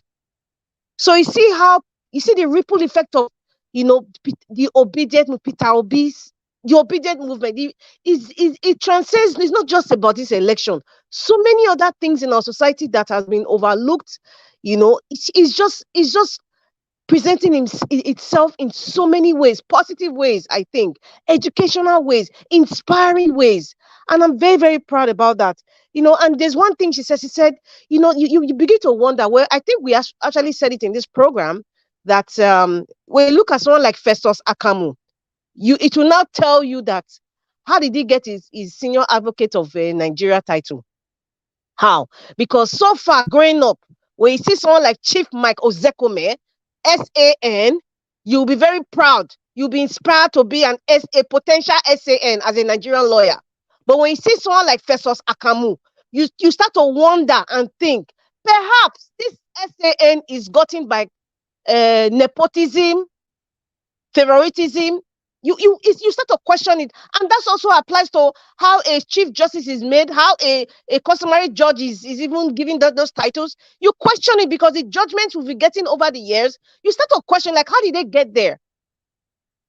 Perhaps even this Justice Samani now, if you look at the quota system, I think he's from the northern part of Nigeria. But let's just assume now, maybe during his time, they haven't started JAM result, but let's just assume now that he became a justice today. But how did he enter university with JAM? With this quota system thing, maybe he got 150, and then we in the South, they say he must get like 350 or 345, to enter law. And there you are, you see these kinds of people. Someone can get 2 credits, someone that they want to appoint as minister get 2 credits, and you wonder, how did he become a doctor? So you start to question things like that. Even the one with the red cap, I'm not going to call his name, in that other party in Kano. He has a PhD of a doctor of water engineering.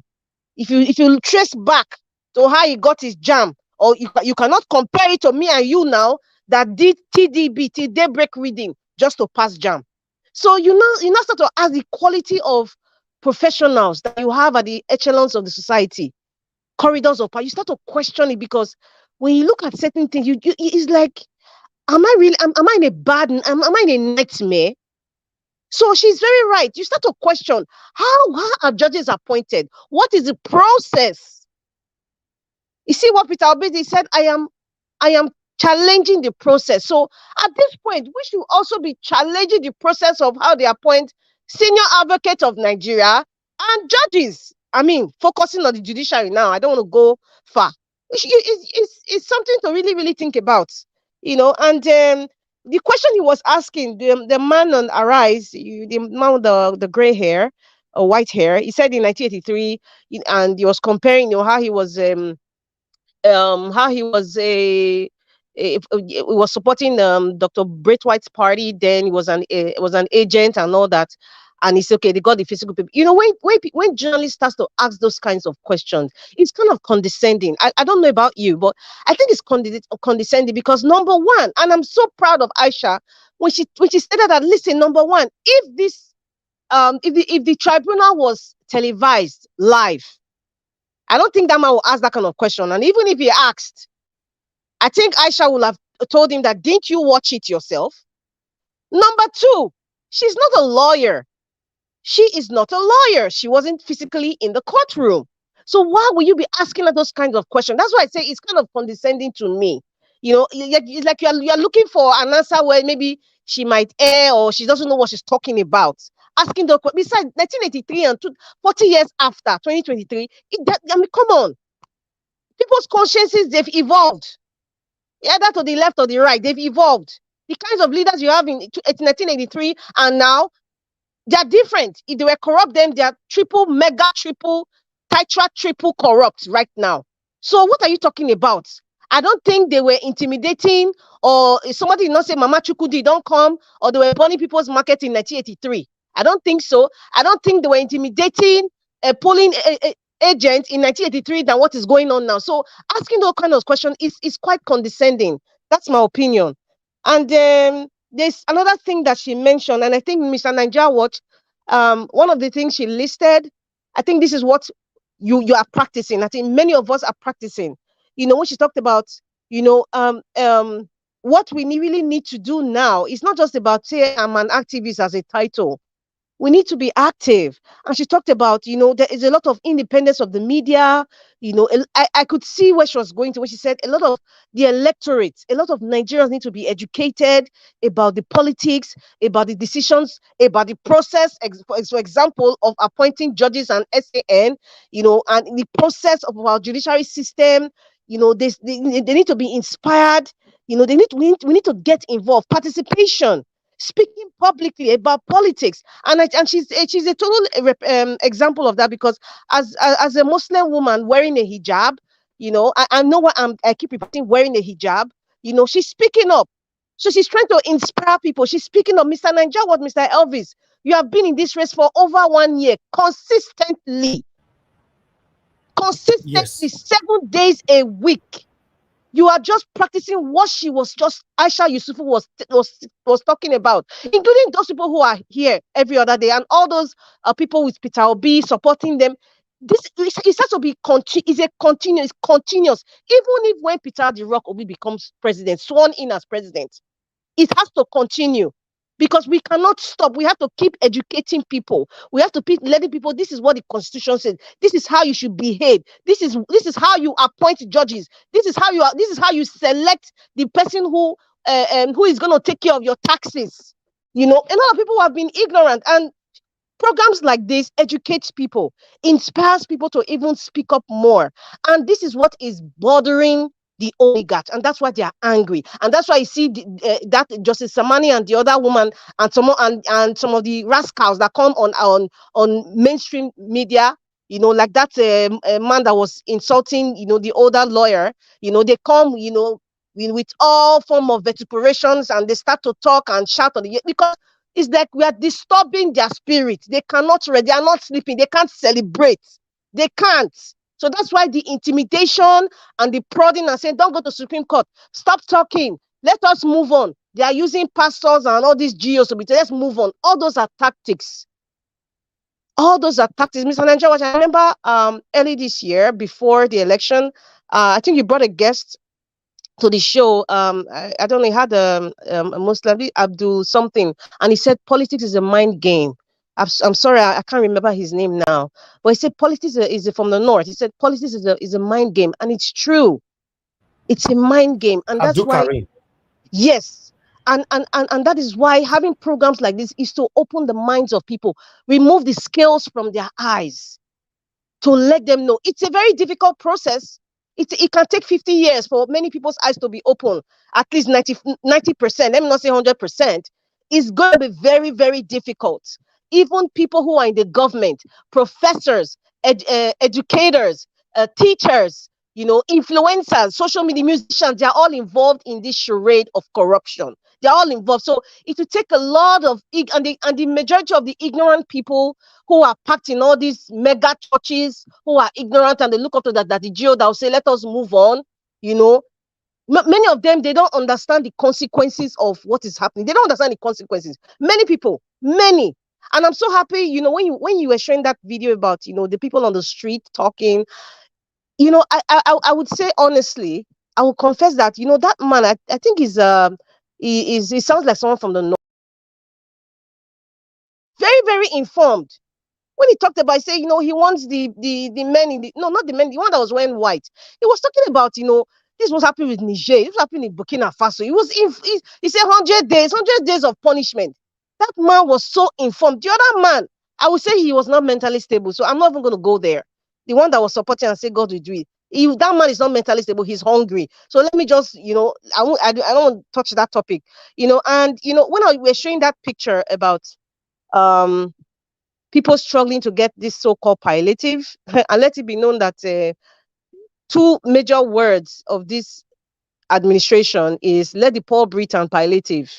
Those are the two major words so far, that are the most populous words for this fraudulent and illegitimate government administration, rather. I was looking at those pictures, you know, my mind went 50-50. The 50, one half was looking at it like, I pity these people. They don't deserve to struggle like this just to feed. But the other part of me is, Nigerians are greedy. If one of those people who were struggling, right, for food on the ground, if they had the opportunity to have a bag of rice each, you would give each one a bag of rice. And then you would have a storage of 1,000 bag of rice elsewhere. They already have the one bag of rice, 50 kg. These people will still go to take more for themselves, even if what they have is more than enough for themselves. That is the syndrome. That is why I see them scrambling. It's more than just the video or the hunger. I don't know. It's what I see is what I'm saying. There's more to it. There's more to it. Nigeria have this, like, we have been captured by this greedy syndrome.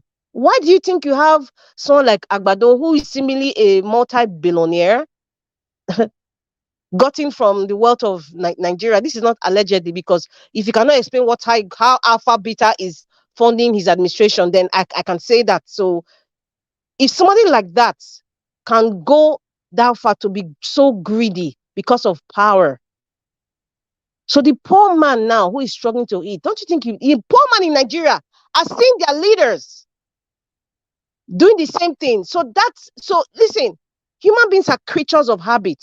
So when they see it's a habitual character or behavior of their leaders to be greedy, no matter how poor the man is, he would be greedy. And to be honest, to be fair, I wouldn't say all Nigerians. I would say 75% of Nigerians are greedy, including the poor people. So them just scrambling for food and all that, they didn't even consider the old woman. They don't care. They would do worse if they were in that position of the local government chairman or the councillor or the person that was distributing that food. So I don't know. My feelings towards that is not really 100% pity, because Pastor Chris said in one of the videos you played, you said sometimes the people deserve who rules them, because people are wicked in their decisions. And then for the religious business entities hiding under the body of Christ, they have a pattern. I said this before. In responding to anything that has to do with government, they have a pattern. Follow the pattern. After the judgment on the 6th, and then Sunday passed, they wouldn't say anything now. Wait for when the Supreme Court case wants to start and time of judgment. You will start to hear them start speaking in parables or direct. There's a pattern to the Nigerian religious influencers. Maybe like the other lady who was speaking, like you said, Mr. Nigeria, you spoke my mind. I'm happy, she had the audacity, to come out and speak, as a Christian. But when you kind of mix religion into it, you just kick me off from what you're saying. The man in Niger State, the one they call Maradona, all the curses and all the Ahmad Dioha and the people were saying, the man is still there now. He's still part of the system. He's still controlling it now. He's still controlling the one that is in Ota. There are many of them. There's a plethora of them all over across the nation. all the courses and everything, all those, listen, right now, we are in the stage where, let us talk about we that is alive. Telling them or preaching to them that, oh, when they pass on, when they meet in the gate, have you died before? Do you know what's in the other side? So you cannot just say when you meet the other side, what will you tell God? We have passed that level. With all due respect to those people believe in those, we all do this. This is the Nigerian level now I'm talking. We have passed that level of like, see, that is a lazy way of saying, I won't do anything. I will just use God to say God will judge you. They are in planet Earth. They are in this world. They are breathing free oxygen given to us by God. Free oxygen. They are breathing it. So when you say God, God loves them too, in case you don't know. So that is a lame way or lame excuse. I just think it's something that we in Nigeria were just used to saying it because of how we were raised. There's this kind of subservient way, and then of looking at people who are in authority. You don't question or maybe because everything is so religious in Nigeria that we have just forgotten our sense of reasoning. With all due respect, I know people will think, oh, this one doesn't believe in God. It's okay, judge me. You did not create me. I really don't care at this point because what I'm standing for is the truth, and truth is God. Period. And the last part is, I know Nigeria. What I said, we should probably go and read what the People's Gazette wrote about the exposures of 2,500 documents from the FBI. I don't understand that statement because it says 500 documents released starting from the end of October. Now, I don't know if that is within the time of the tribunal, whether they'll start to release all those documents within the time of the tribunal. And another thing too, just because I really don't have a lot of trust because of how the US has handled a lot of things concerning this issue and articles issue, I don't know if they're going to even cook the books. I'm just saying my mind.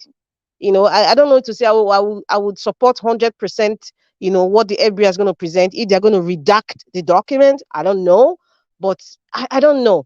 I might be wrong. I hope to be wrong. But if they have to redact most of the documents and give excuse why they cannot give some, then what is the purpose of telling us they're going to release? Is it all the documents?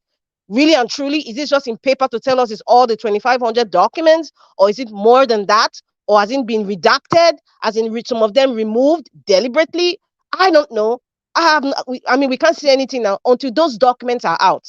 Before we can say, okay, let us see and start doing our comparison. So that's all I have to say for now.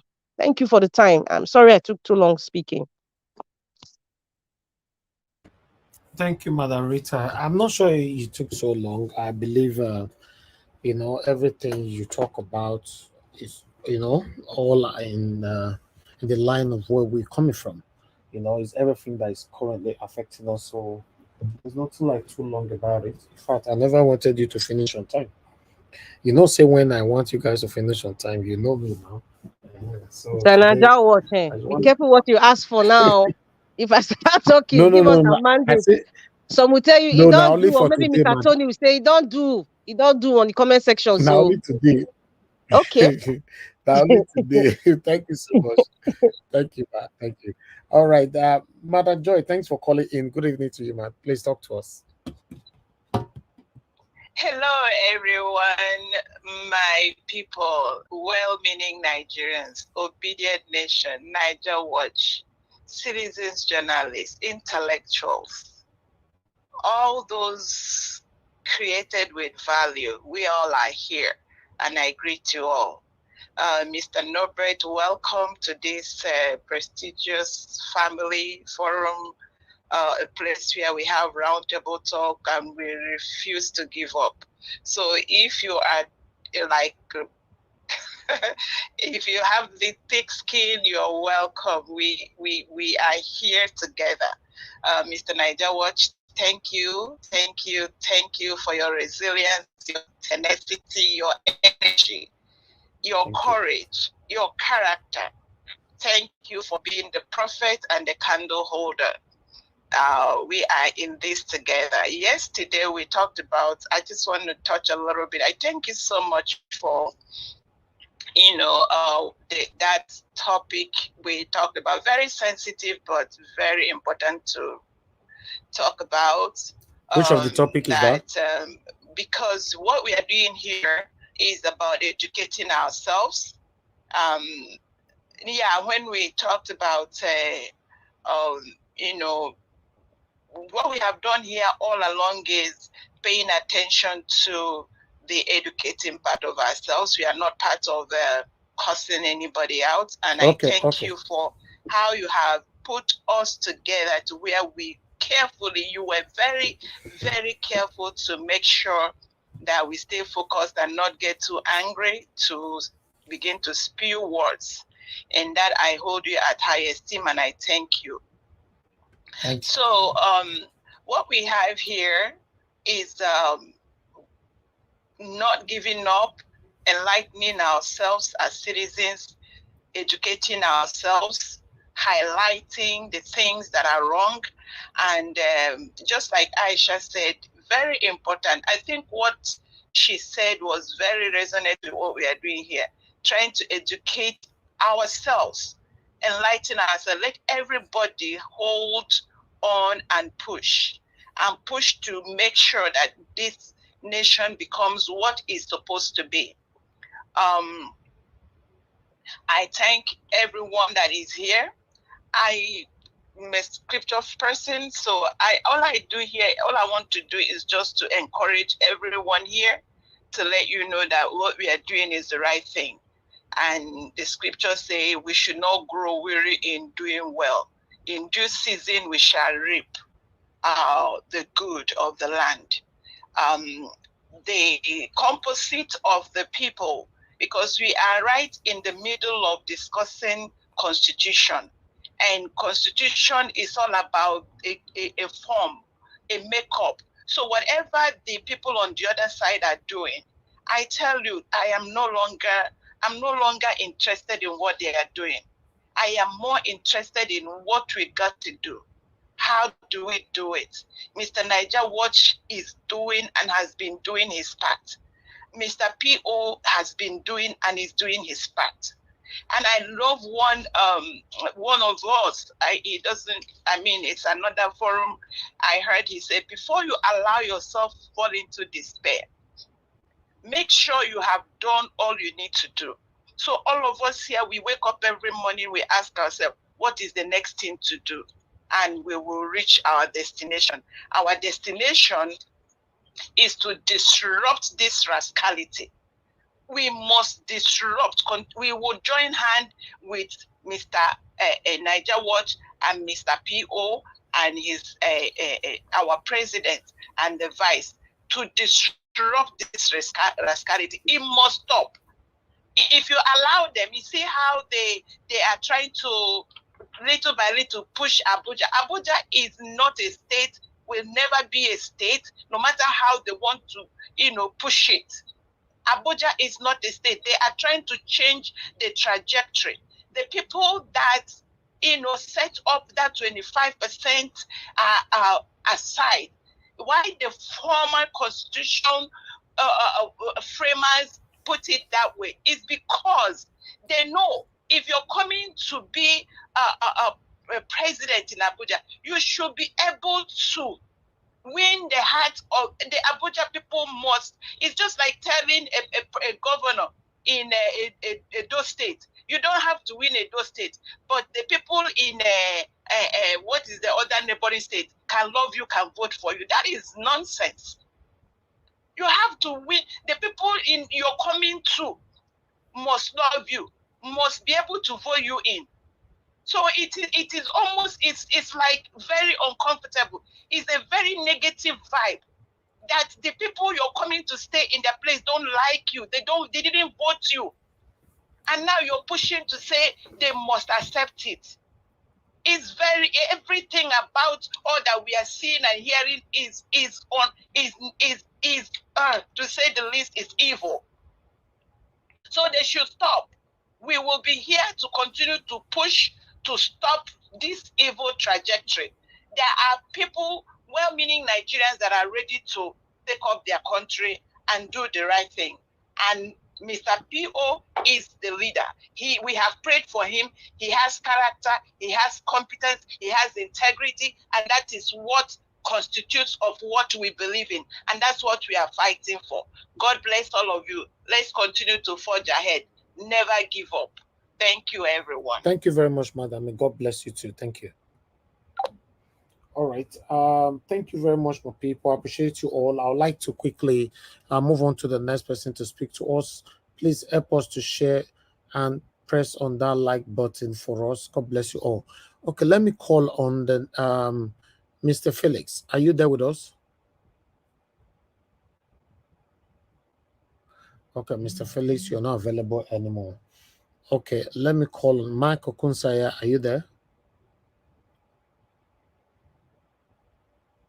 Even Michael Kunsaya. Hello, sir. Yes, I'm here, sir. Hello. Okay, wonderful. Hello? I can hear you now. Wonderful.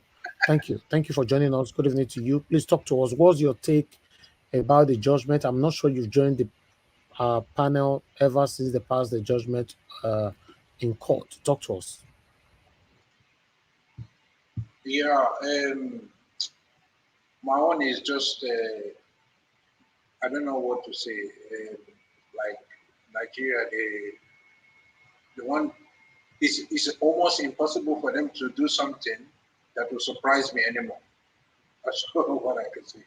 But actually, to tell you the truth, the ruling, it did surprise me. It took 13.5 hours, and they were just, what they were reading is as if, when you become professional and you want to lie, what you'll be saying, it will be making other people laugh. It's because a baby can stop them and say, no, what you're saying is wrong. They say, Obi, don't bring enough evidence. I've never seen any other candidate, presidential candidate in the whole of the history of Nigeria bring up to what Obi brought. It was overwhelming. They use their filthy mouth to pronounce. They say Obi did not bring enough evidence, so we cannot blah blah blah blah blah. I don't know whether to laugh or what to do. It was just nonsense. Then they were saying Shetima, or if I get the name correct, was not intentional. That's why. Does it mean anything whether it's intentional or not intentional? Even okay, let's say it was unintentional. It was unintentional. So the Constitution is the Constitution. The law is the law. It's there for a reason. If it was unintentional, okay. Now Shetima finds out. You see, this certificate. Unfortunately, they say, "Oh, I didn't even know it was unintentional. Genuinely, I didn't even know. Sorry, we have to disqualify you." Finish. You can't say because it's unintentional. That means everybody all over the whole country will be coming. They will claim unintentional. Unintentional. No, it's unintentional. Can you not remember Shetima? It's unintentional. It's unintentional. That was just rubbish. Then this what article is doing is just is bolstering anything that is going to give Nigeria a good reputation. Article what he's doing in Chicago University is quite good. From primary to secondary, there must be record. Is someone selling narcotics that doesn't want anybody to know his history? Can you search all the record in the whole country? You cannot find record of somebody. That person, is he a ghost? That means something is on, something is fishy from the beginning. So I agree with what Article is doing. Article is bringing out the legitimacy of all the certificates. That one needs to be upheld. What he's doing is correct.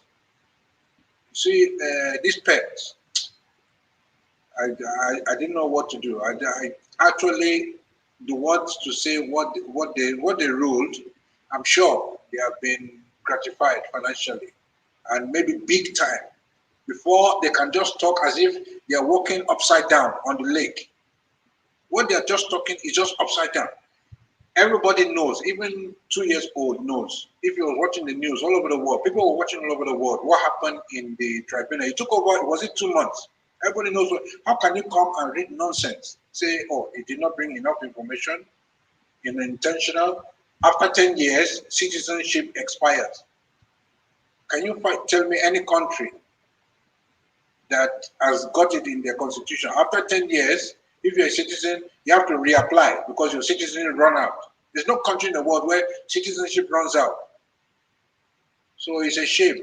It's a shame. Nigeria's reputation is not anywhere near improving, which is a very big shame. Very big shame. So you know what? Actually, I have no. I don't want to be mean, but I have zero confidence in the Supreme Court, to tell you the truth. But one has to exhaust all avenues before he can rest. Before he can rest, you have to exhaust the Supreme Court option. When you have exhausted that one, then you can say, okay, I've done my own part. These people, to fear quoi? You know what I mean? Anyway, that's my submission.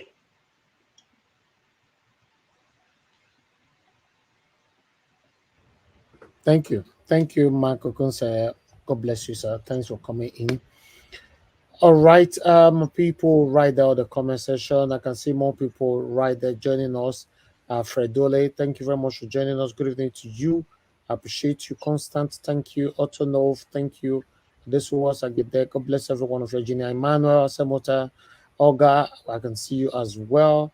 Norbert, once again, thank you. Mr. Foster, and many, many others right there. Mother of all mommy diaspora, BTV Niger. Thank you. God bless you all. Kingsley Ogiraki, thank you. God bless you all, my people. Okay, all right. Let me move on to the next person, Mr. Jonathan Kingsley. It's good to have you on the panel. I'd like you to talk to us, sir. Good evening to you. Thank you very much, Mr. Elvis, and thanks to all the panelists out there today, and thanks to everyone that are watching, that are on the comment section. I appreciate everyone. Thanks. I want to start by personalizing Aisha, Aisha Yesufu quote. She said, and I quote, "Tinubu will never be my president. He's an illegitimate president." I want to personalize that for me. Tinubu will never be my president. He is an illegitimate president. That illegitimacy that he carries, that it will haunt him. The way bees will be, following somebody around, like somebody who have some feces, on his body, and bees following him, flies. That thing will be haunting him every step of the way, every day. Because, in fact, I love that statement by Aisha, couldn't be timely enough. What a statement. She's never my president. After this shambolic judgment that we witnessed, the last on September 6th, they have just started. This illegitimacy thing, you will carry it. In fact, they have even made him to be more illegitimate, because what they want to achieve through that judgment is to give him legitimacy. But that judgment has even rubber stamped his illegitimacy to the whole world to see. We just saw the G20 summit ended yesterday. I was watching the news, all over the place, just following the G20 here and there, some news bite here and there. I didn't see the selected president. He was nowhere to be found in the midst of leaders of, committee of nations. He was nowhere to be found.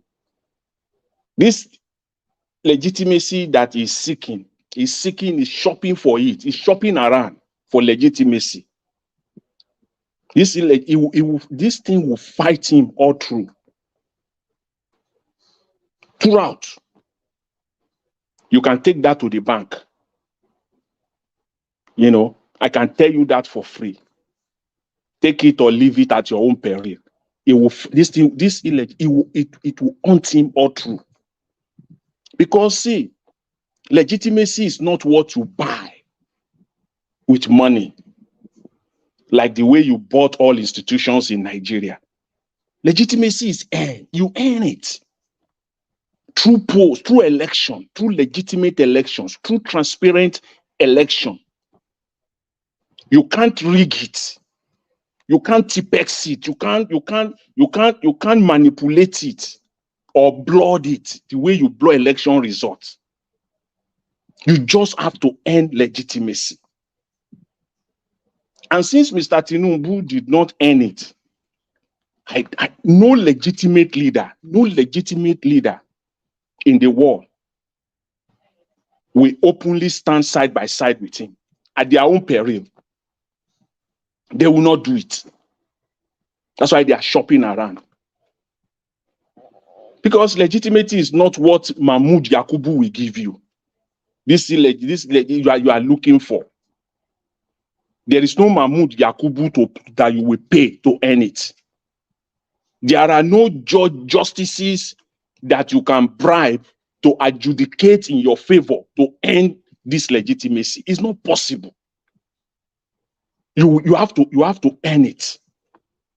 I'll go back to that G20 meeting because he was there parading himself, shopping for legitimacy all over the place. We saw leaders of nations.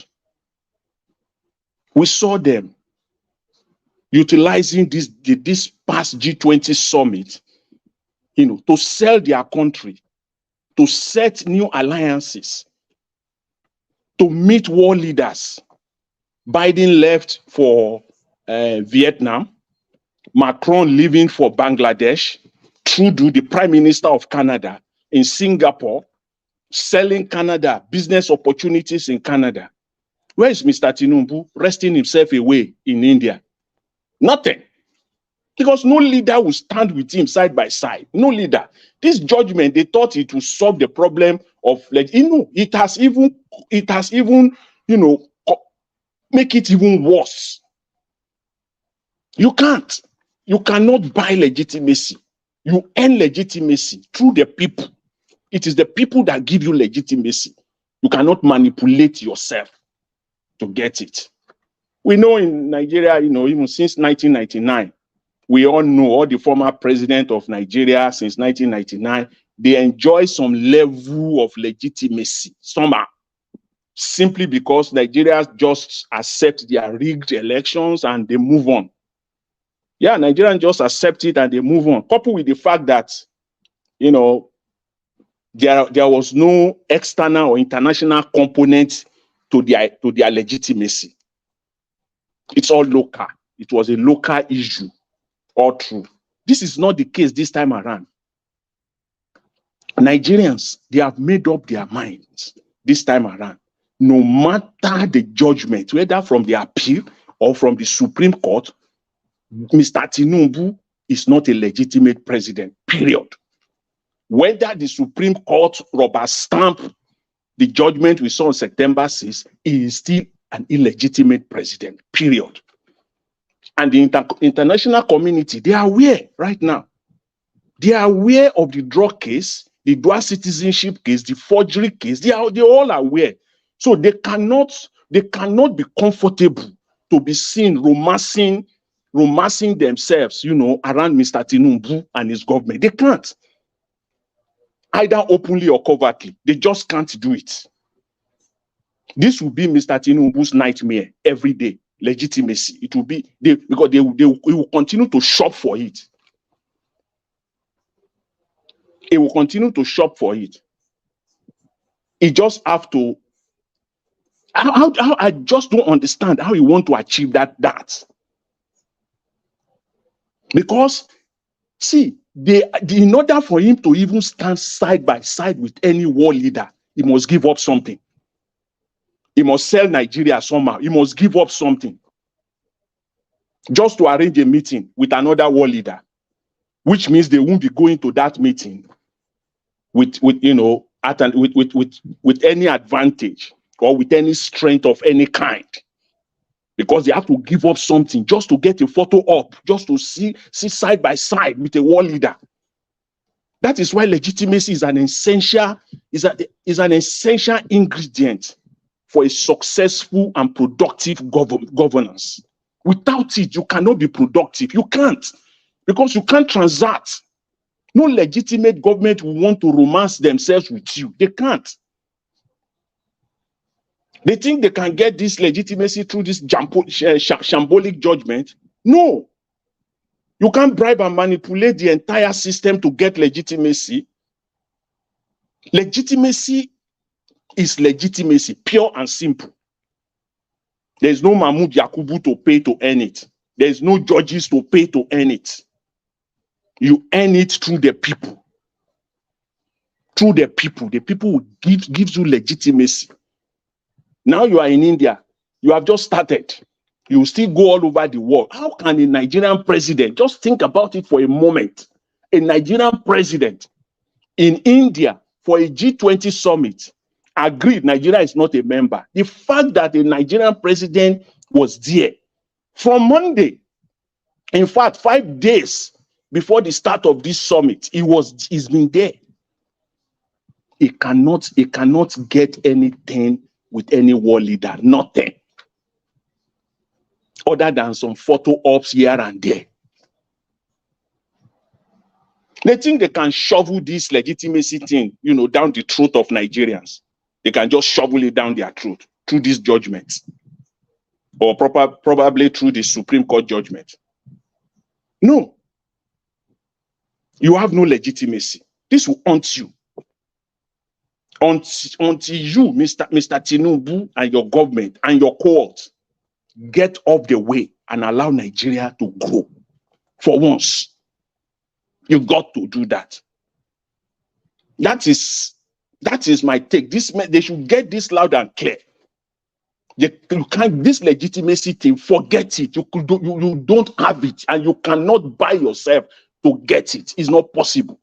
You can buy Mahmoud hundreds of Mahmoud Yakubu in Nigeria.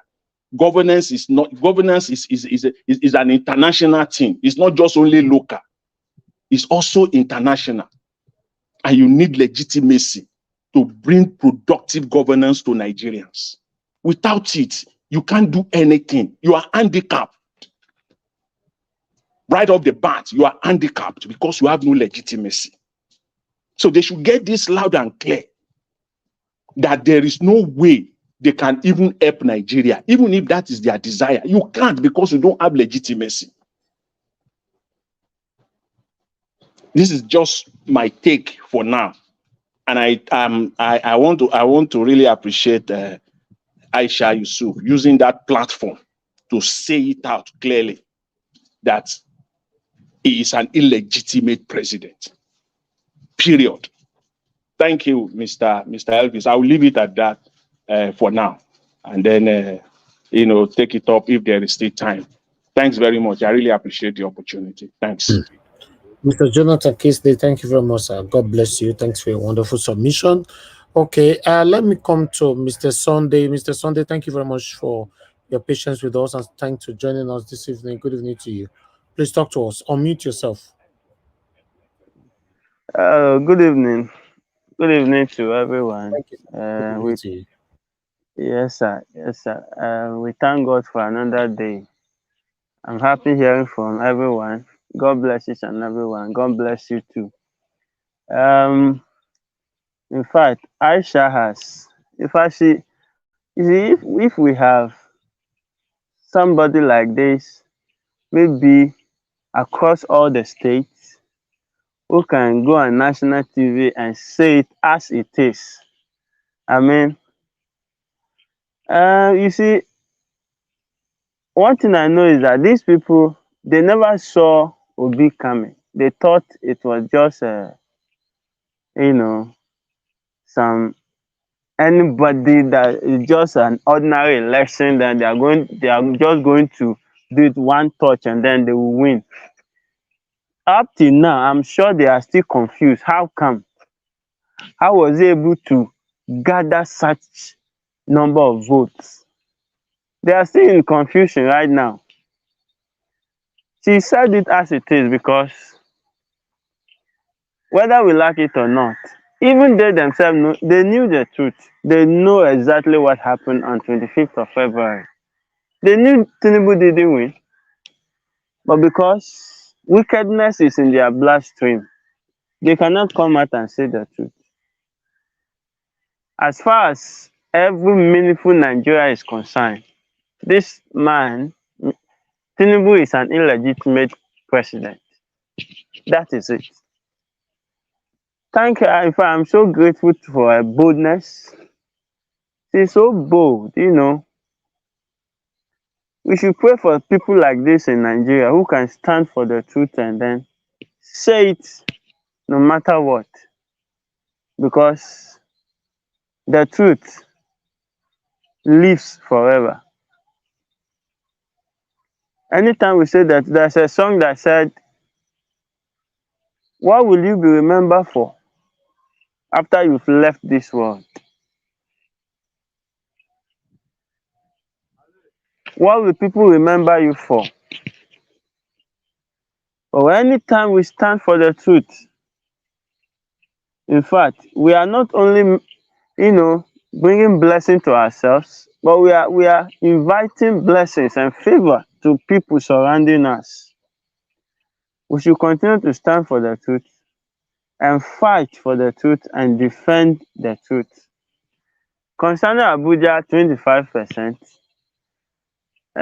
In fact, the last time I said, even me, I didn't do English. In fact, I studied mathematics. I'm a mathematician, but still, I understand the meaning of, good evening, sir. I understand the meaning of end. Now, if they are saying, okay, now we now have 36, 37. In fact, today I was going through the summary of this man's judgment. He said Nigeria is now having 37 states. So if we are now 37, then it is you know, sensible for them to now give a governor. Abuja people should be demanding for governor and senators because now they are not a state. They are no more federal capital territory. They are not states. So they Mr. should Sunday, demand for their. Yes, sir. can I interject you, sir? Please Mr. go on, Elvis, sir. since Mr. Sunday is a mathematician and someone like me, Yeah. maybe I'm an IT person and maybe you are media man and maybe Mr. Jonathan maybe is a doctor. Can you please help us bring a lawyer that can come and explain Abuja to us, please? I don't know. All right. Go ahead, sir. Okay. Thank you very much. So, if that is what they are saying, because you see, this judgment they gave.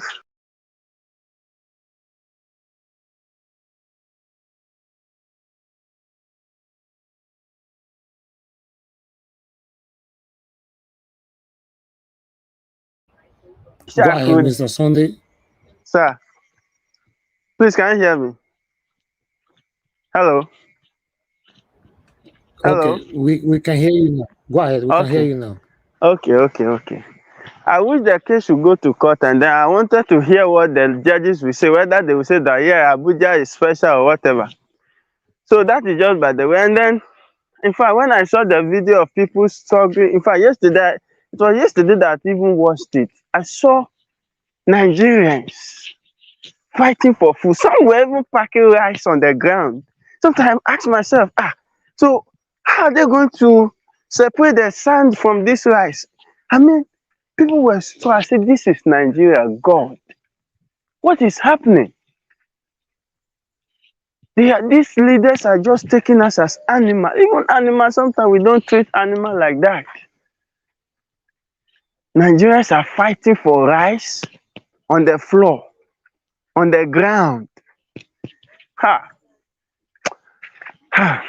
May God help us. May God really help us. And concerning Article 2, in fact, God is on our side and we are going to win this battle. We are going to win this battle. Tinubu cannot escape this. He can't. The more he's trying to look for legitimacy, the more he's exposing himself. And that is how God will continue to do it. The more they try to cover up, the more they will be exposing themselves.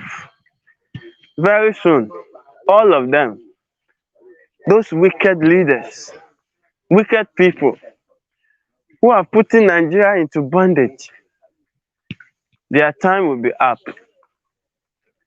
I pray that God should tomorrow. I learned tomorrow the article and his lawyers.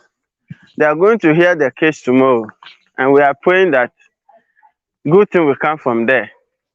No matter how he fights for legitimacy, he will not be able to get it. And I want to say that we should all stand up and fight for our rights. I know what is happening now. Everybody is waiting for the final judgment from the Supreme Court. They thought Nigerians are keeping quiet. We are not keeping quiet too. We are only waiting. In fact, they've destroyed the constitution. They should completely destroy it. Then we will take it from there. If they think they are going to go scot-free, they should wait. Because this time, there is no turning back. We are not going back.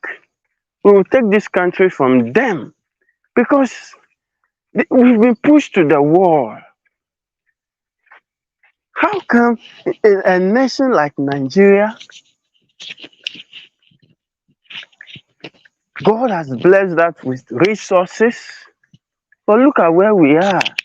Because some few people, they formed gang and said, oh, there was a man was he on Arise TV? He said, do you know how many years Tinubu has been preparing to become a president? In fact, he has been there for 25 years fighting, and you just came today, you say you want to become a president? Do you think it's like that? And I was just laughing at the man. I said, this man, you are not serious.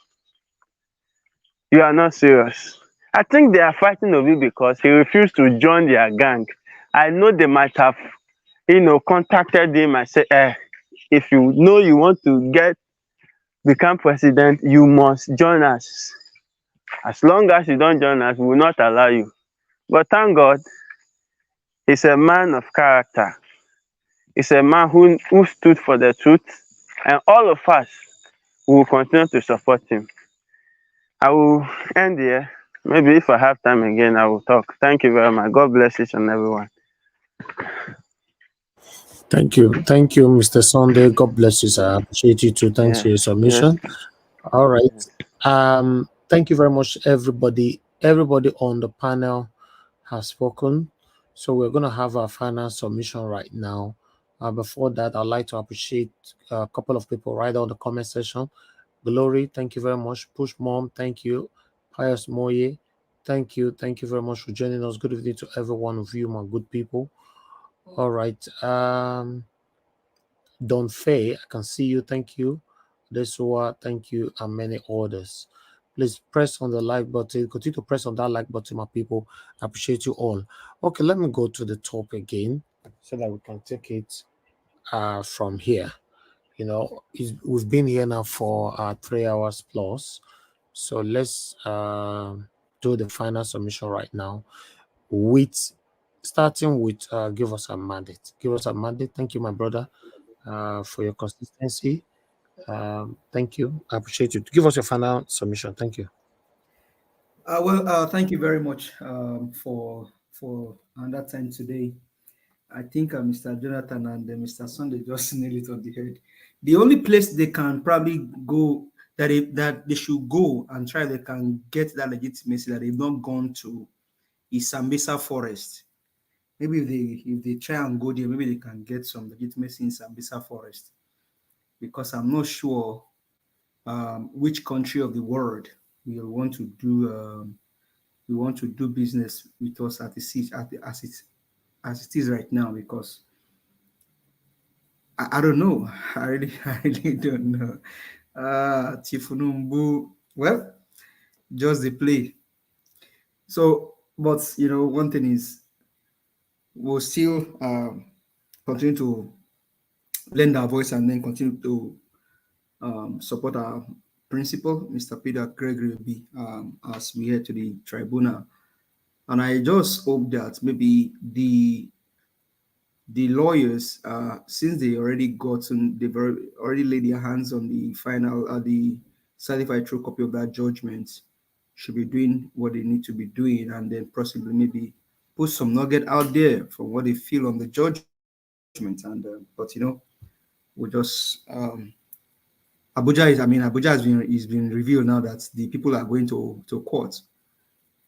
And like I said, once you elect your own governor, you send Wike back to where he came from to go and continue to drink his ancient alcohol, and then maybe send Tinubu back to his own state to go and sit down there and see what he wants to do.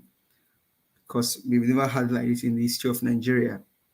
The double nomination of Shetima is there, and we'll just continue to see how this whole thing plays out at the Supreme Court. But as much as this is going on, I just wish that the suffering Nigerians can actually get some things for themselves and their families, because if people now have to pack rice and sand, I'm just looking at how they're going to separate these things and then be able to, in the fall, wow, this is so degrading and dehumanizing.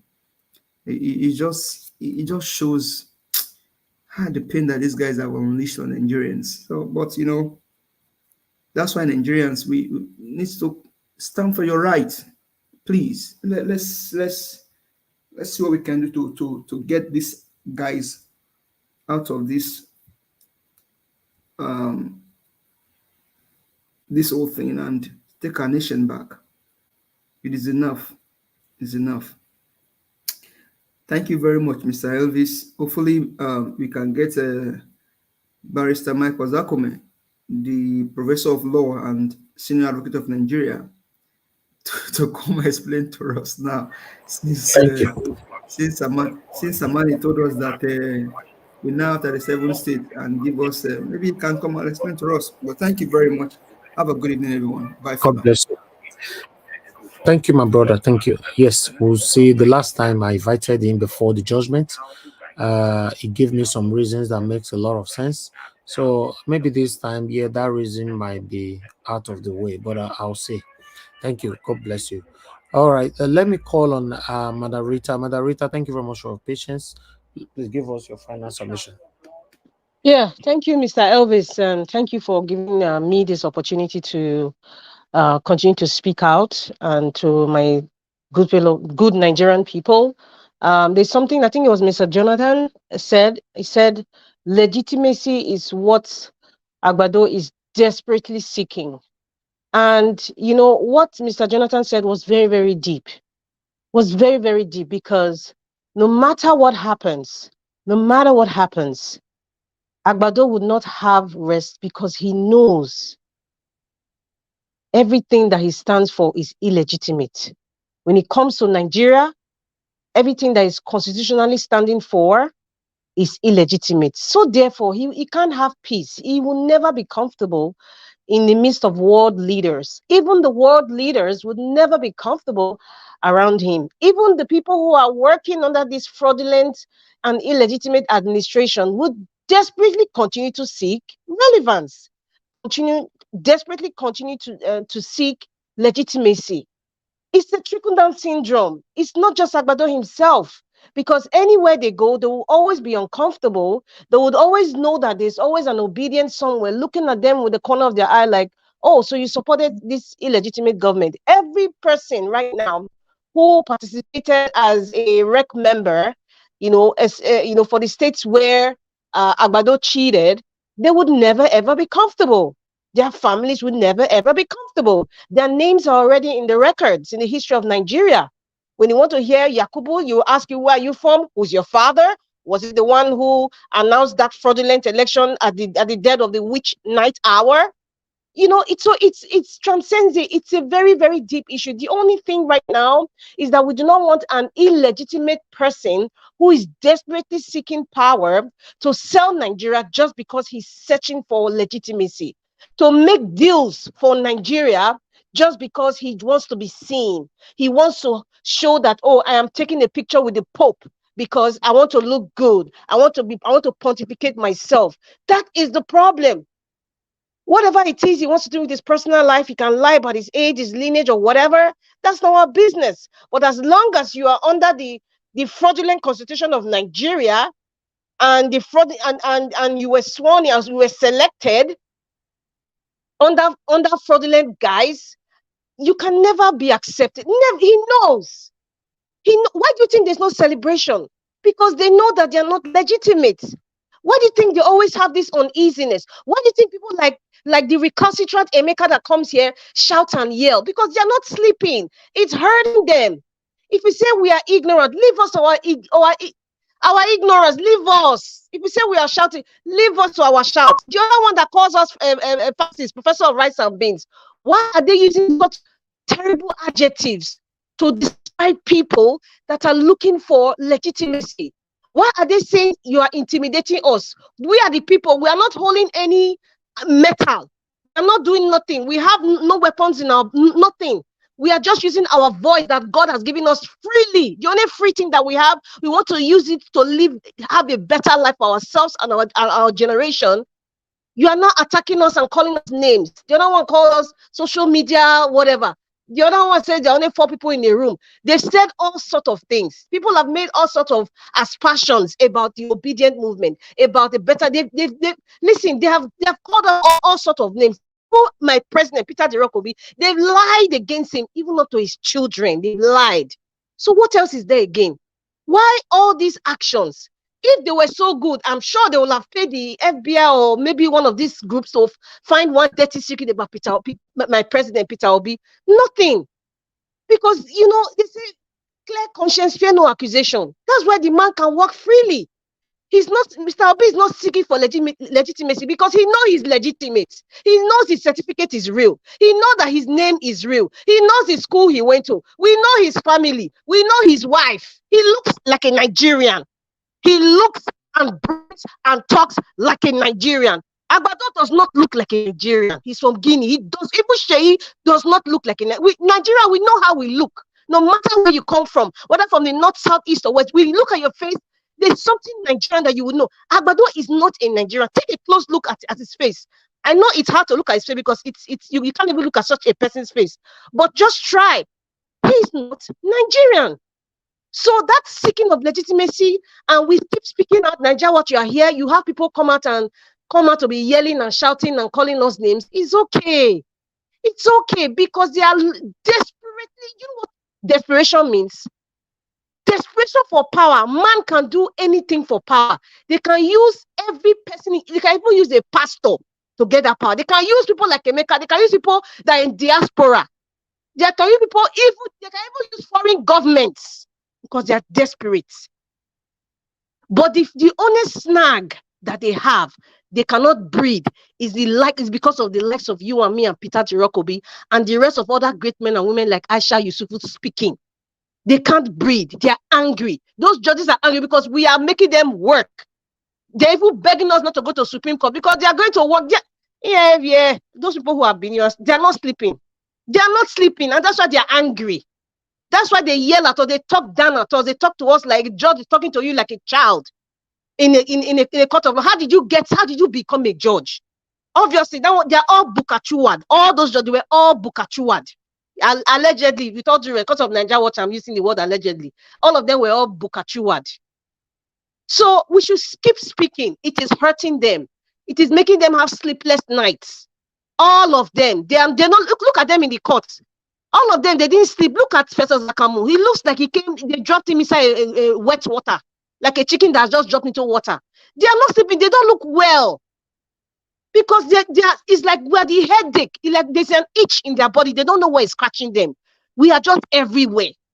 So we should keep prodding along. Don't allow anybody to gag you or tell you that you don't have sense or you are ignorant, you are a fascist. Every adjective is okay. Every nomenclature they can use upon us is okay. But keep forging ahead. Keep looking at the light at the end of the dark tunnel because we're in a dark tunnel. We all just need to focus. And if Peter Dirakobi says we will not give up, I don't have the audacity to give up. If Peter Dirakobi that is standing in the forefront of this war, this constitutional war, if he's standing on the forefront and is not perturbed or moved, who am I?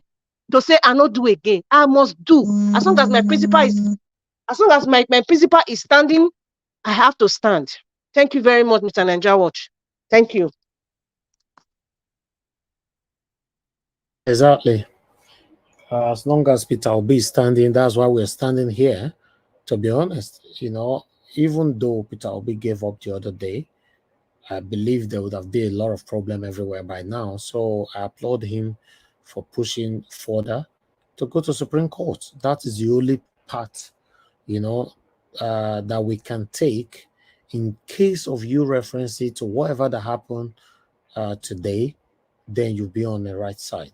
So we are doing the right thing, you know, by this week now, before Friday, I believe, fingers crossed, we're going to start hearing more things from the judiciary, then the upper one, Supreme Court. Thank you very much, moderator, once again, for your final submission. Okay, let me call on Mr. Jonathan Kingsley. Mr. Jonathan Kingsley, if you're there, please give us your final submission, sir. Thank you. Thank you very much, Mr. Thank you very much, Mr. Elvis. Thanks to the two panelists or those that have given their final submission. You know, they pretty much said some of the things that I wanted to say here. But that's okay. That's what we're here for. See, what we do now, I just want to emphasize it. What we're doing now, right now, even Mr. Elvis, Niger Wash, what we are doing now, what we are collectively doing now is even more important than what we have done prior to this judgment. What we're doing right now is what is killing them. This is what is killing them now, because the expectation is that once the judgment comes, as I believe is Madam Rita, you know, always say that their understanding, their belief is that we will just enter room. Obedient will just go away. They will just fizzle away. Or at the minimum, they will stop talking. They will talk less. But what they are seeing is the direct opposite. And that is why I said what we're doing now is even more important. This is the time to remain focused, not to allow these criminals to forge ahead. We shouldn't give them room at all to forge ahead. Because everything that they have displayed thus far is very clear that these people are criminals. There's no any other way you want to justify. You just want to spin it. That Abuja, that they claim that Abuja people are not special. They are not more special than other Nigerians. Then go ahead and amend the constitution. After all, I know somebody touched on the quota system. I believe it was also Madam Richie touched on quota system. What is quota system? Simply, the quota system is simply saying that some people are more special than others. That's what quota system means. If you can get 250 in JAMB and you cannot even get to a simple, get to a simple social science, social sciences program in the university, and somebody with 110, 120 will get into law program in the north. It simply means that they are more special. That's what the whole idea of the quota system implies. That the northern Nigerian people, they are more special than us. So the idea of saying that the Abuja people are not more special than Nigerian than other people, other Nigerians is just absurd. Go ahead and amend the constitution. Every cry over the decades, over the last, since this quota system has been running, Nigerians have cried, people have commented, people have complained. Nothing you can do. Is the law of the land.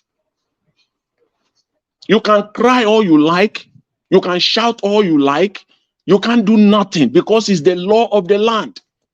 If anything, it has to be changed, it has to be amended. That constitution has to be amended. That's why they continue to peddle it, they continue to flow in it. So same thing applies here. So if you are not okay with that section 130, with that section of the Constitution that stated expressly that you must score 25%, and after 2/3 of the 36 states, you also earn 25% of the FCT Abuja.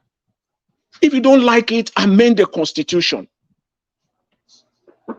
Their claim that Abuja is to be treated as if it were a state is simply talking in terms of administrative structure. Nothing. It's not talking. There is nothing about it wasn't talking about Abuja being treated as a state, election wise. If you don't want it, just go ahead and amend the damn Constitution. Because what you have done now is what we've seen now. There will be plethora of cases. People will now start coming out and going to court. And then there will be judgments, varied judgment all over the place. It will just muddle the whole thing, mess the whole thing up. Because of this judgment. Looking Nigerians in the eyes, the whole world listening and saying that Abuja is a state. These people, I don't even know what they take Nigeria for. I think I stated there after I said all the states in Nigeria, we have 6 geopolitical zones. Abuja is not any part of the 6 geopolitical zones. If Abuja were to be a state, Abuja will be included in one of those geopolitical zones, whether not west or not central. Abuja is just side by side with Kaduna on the map. So it probably will end up as northwest or north central. It wasn't so. So it was meant for administrative purposes, just simply because they dealt with that administratively. So Abuja was not, it wasn't considered as a state because the 6 geopolitical zones were administrative structure. They are set up for administrative purposes. And Abuja was, in that case, Abuja was not considered as a state. Abuja was not part of it at all. So I don't know where they get this idea from, this manipulation from. But one thing is clear: they won't get away with it. They might get their judgment. Came up with a judgment even at the Supreme Court. As far as I'm concerned, my hopes, I don't have any trust on them. I'm not placing my hopes, raising my hopes high on that. I'm just, if you want to say playing safe, that's what I'm doing right now. I don't want to place any hope on the Supreme Court. I just want them to go ahead and rubber stamp this whole nonsense that we witnessed on September 6th. That's what I'm just waiting for. So that is my take. That is my take here. The dossier, talking about the dossier that the FBI will be releasing on Tinubu at the end of October. First, by that time they stay the end of October, it will have no value for, as far as this process is concerned. Because by that time, the time to submit any additional evidence or document will have been over. Even if the Supreme Court have not delivered judgment by the end of October, you cannot add. Anything they will add will have to be during this 20-day window. This 20-day window. That is why we implore the court in Chicago tomorrow to make it to release, make a verdict, a decision on those Tinubu status or document as far as Chicago State University is concerned. That will work. So there is no value for this process. Even if FBI came up end of October and released it, it won't. Perhaps maybe public opinion. It may sway, it may influence public opinion in certain ways, but it's not going to be part of the document that they will add to it. And secondly, I don't even, entirely, I'm not, the United States, you can't trust them. It's all about national interest for them here. And again, releasing document, they've stated releasing document before or during The reason why they choose that period is not to be seen as interfering, not to be seen as interfering in our electoral process. That's why they choose that period. If indeed the news is correct and is true, choosing end of October is to be seen as not interfering, because if they release it today or next week and is going to have an impact on the process, it could be seen as interfering on Nigeria electoral process. They always want to eat their cake and have it. They interfere when it suits them, and when they feel that it's going to hamper them, they kind of stay back. That's all international politics that the United States is playing here. Because the United States is aware that they cannot do anything with Nigeria as long as this man is Nigerian president. That is still a problem for them too. They can't do anything, because it's just not possible. I don't see how Biden is going to stand side by side with Tinubu. Even after the Supreme Court judgment. So it has to be a deal, and it's not supposed to be so. Meetings among nations is a mutual thing. You come, I come.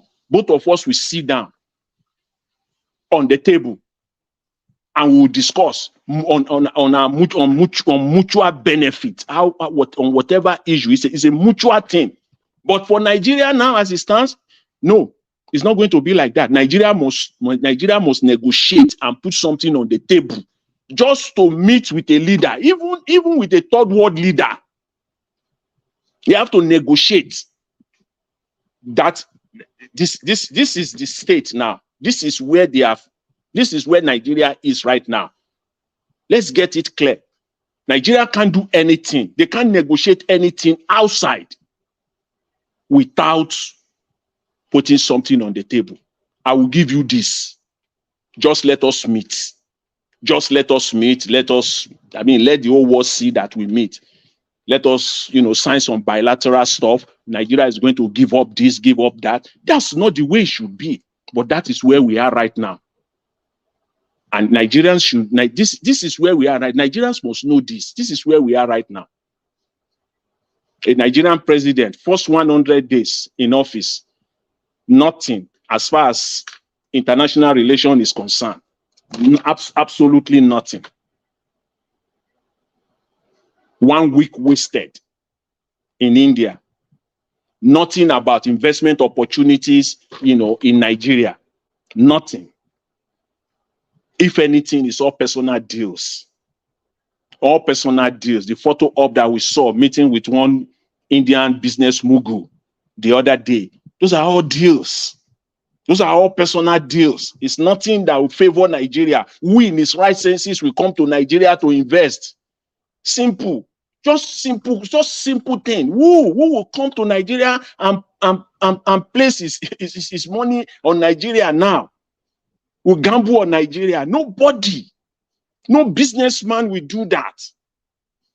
Because everything will work against you. First of all, we don't have judicial system. So first, right off the bat, your investment is at risk. You are risking it all. If anything should happen, you are on your own. And that is what international investors seek. A proper judicial system, a functional judicial system, incorrupt judicial system is fundamental to foreign investment. Without that, forget it. And if we see anything at all in that line, it's a deal. It's a personal deal. It's not a transaction that is in favor of Nigeria or Nigerians. No. It can't be, because we all know. Please don't come out and tell us lies. Whichever way you want to place it, don't come out and tell us lies. It's not going to happen. No investors will come. Okay, look at this meeting, this G20 meeting. Which Nigerian media followed Mr. Tinubu to India? Probably maybe NTA. Did you see any Arise News team? Or because in a normal setting, in a normal climate where things works, the president of Nigeria is going out. We will see the likes of Sheun of channels will be there. We'll probably see someone like Rufai, someone like even Abati. They will be part of the team. They will be reporting. Their morning show for the last 1 week, they will be transmitting right from India. That is the way it is. And if there is going to be any press conference between Mr. Tinubu and any foreign leader, they will be there to ask questions.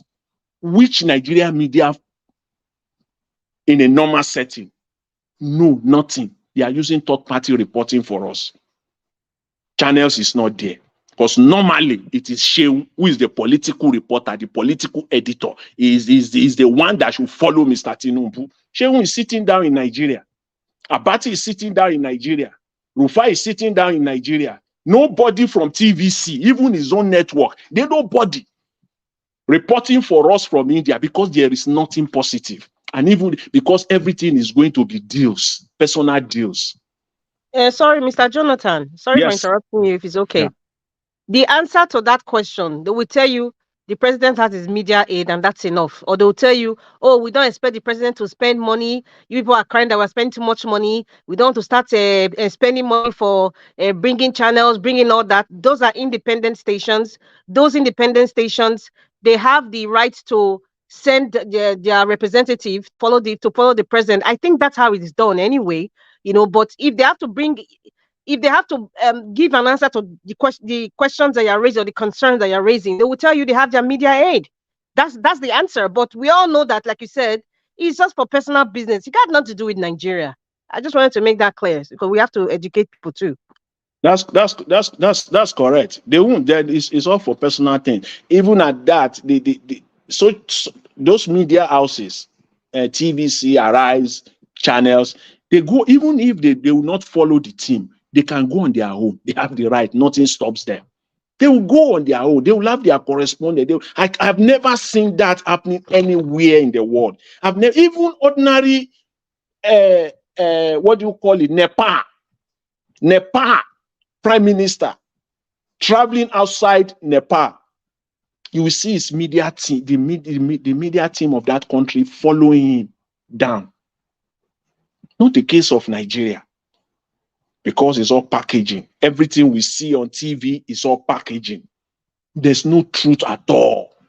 Everything we see is all packaging. Anything you see on TV that kind of carry the face or seems like, oh, this is good. This is something that is good, it's all packaging. They have nothing good to offer. They have nothing good to offer. So this is the state we are in Nigeria. This is where we are in Nigeria. Nigeria should know that we are worse off. Nigeria now is worse off. Nigerians are worse off right now until there's a change. Thank you very much, Mr. Elvis. Thanks to all the panelists. I really appreciate it. And good evening to you all. Thanks. God bless you, sir. Thank you very much, Jonathan Kingsley, for your submission and for joining us again today. I appreciate you, sir. Thank you. Okay. Okay, Mr. Sunday, we lost you. Oh, you were here like 2 seconds ago, fortunately. And Mr. Felix, I'm not sure you are there. Okay, Mr. Felix never got the opportunity to talk at all. Okay, let me come to the people right here. We've come to the end of this broadcast. It's about 4 hours now, so I will be very happy to end the broadcast right now. Thank you very much for your understanding, my people. May God bless you all. Mr. Chris Dublin, I can see you right there on the comment section. Thank you very much, sir, for joining us. Vincent Inaruna, thank you very much. God bless you. Appreciate you all. Press on the like button, my people. We're going to end the show right now. I'd like to appreciate those of you that supported me today. Elizabeth Sarumi, thank you very much. Adola Wash, thank you very much. Norbert Ofo, thank you very much. May God bless you all.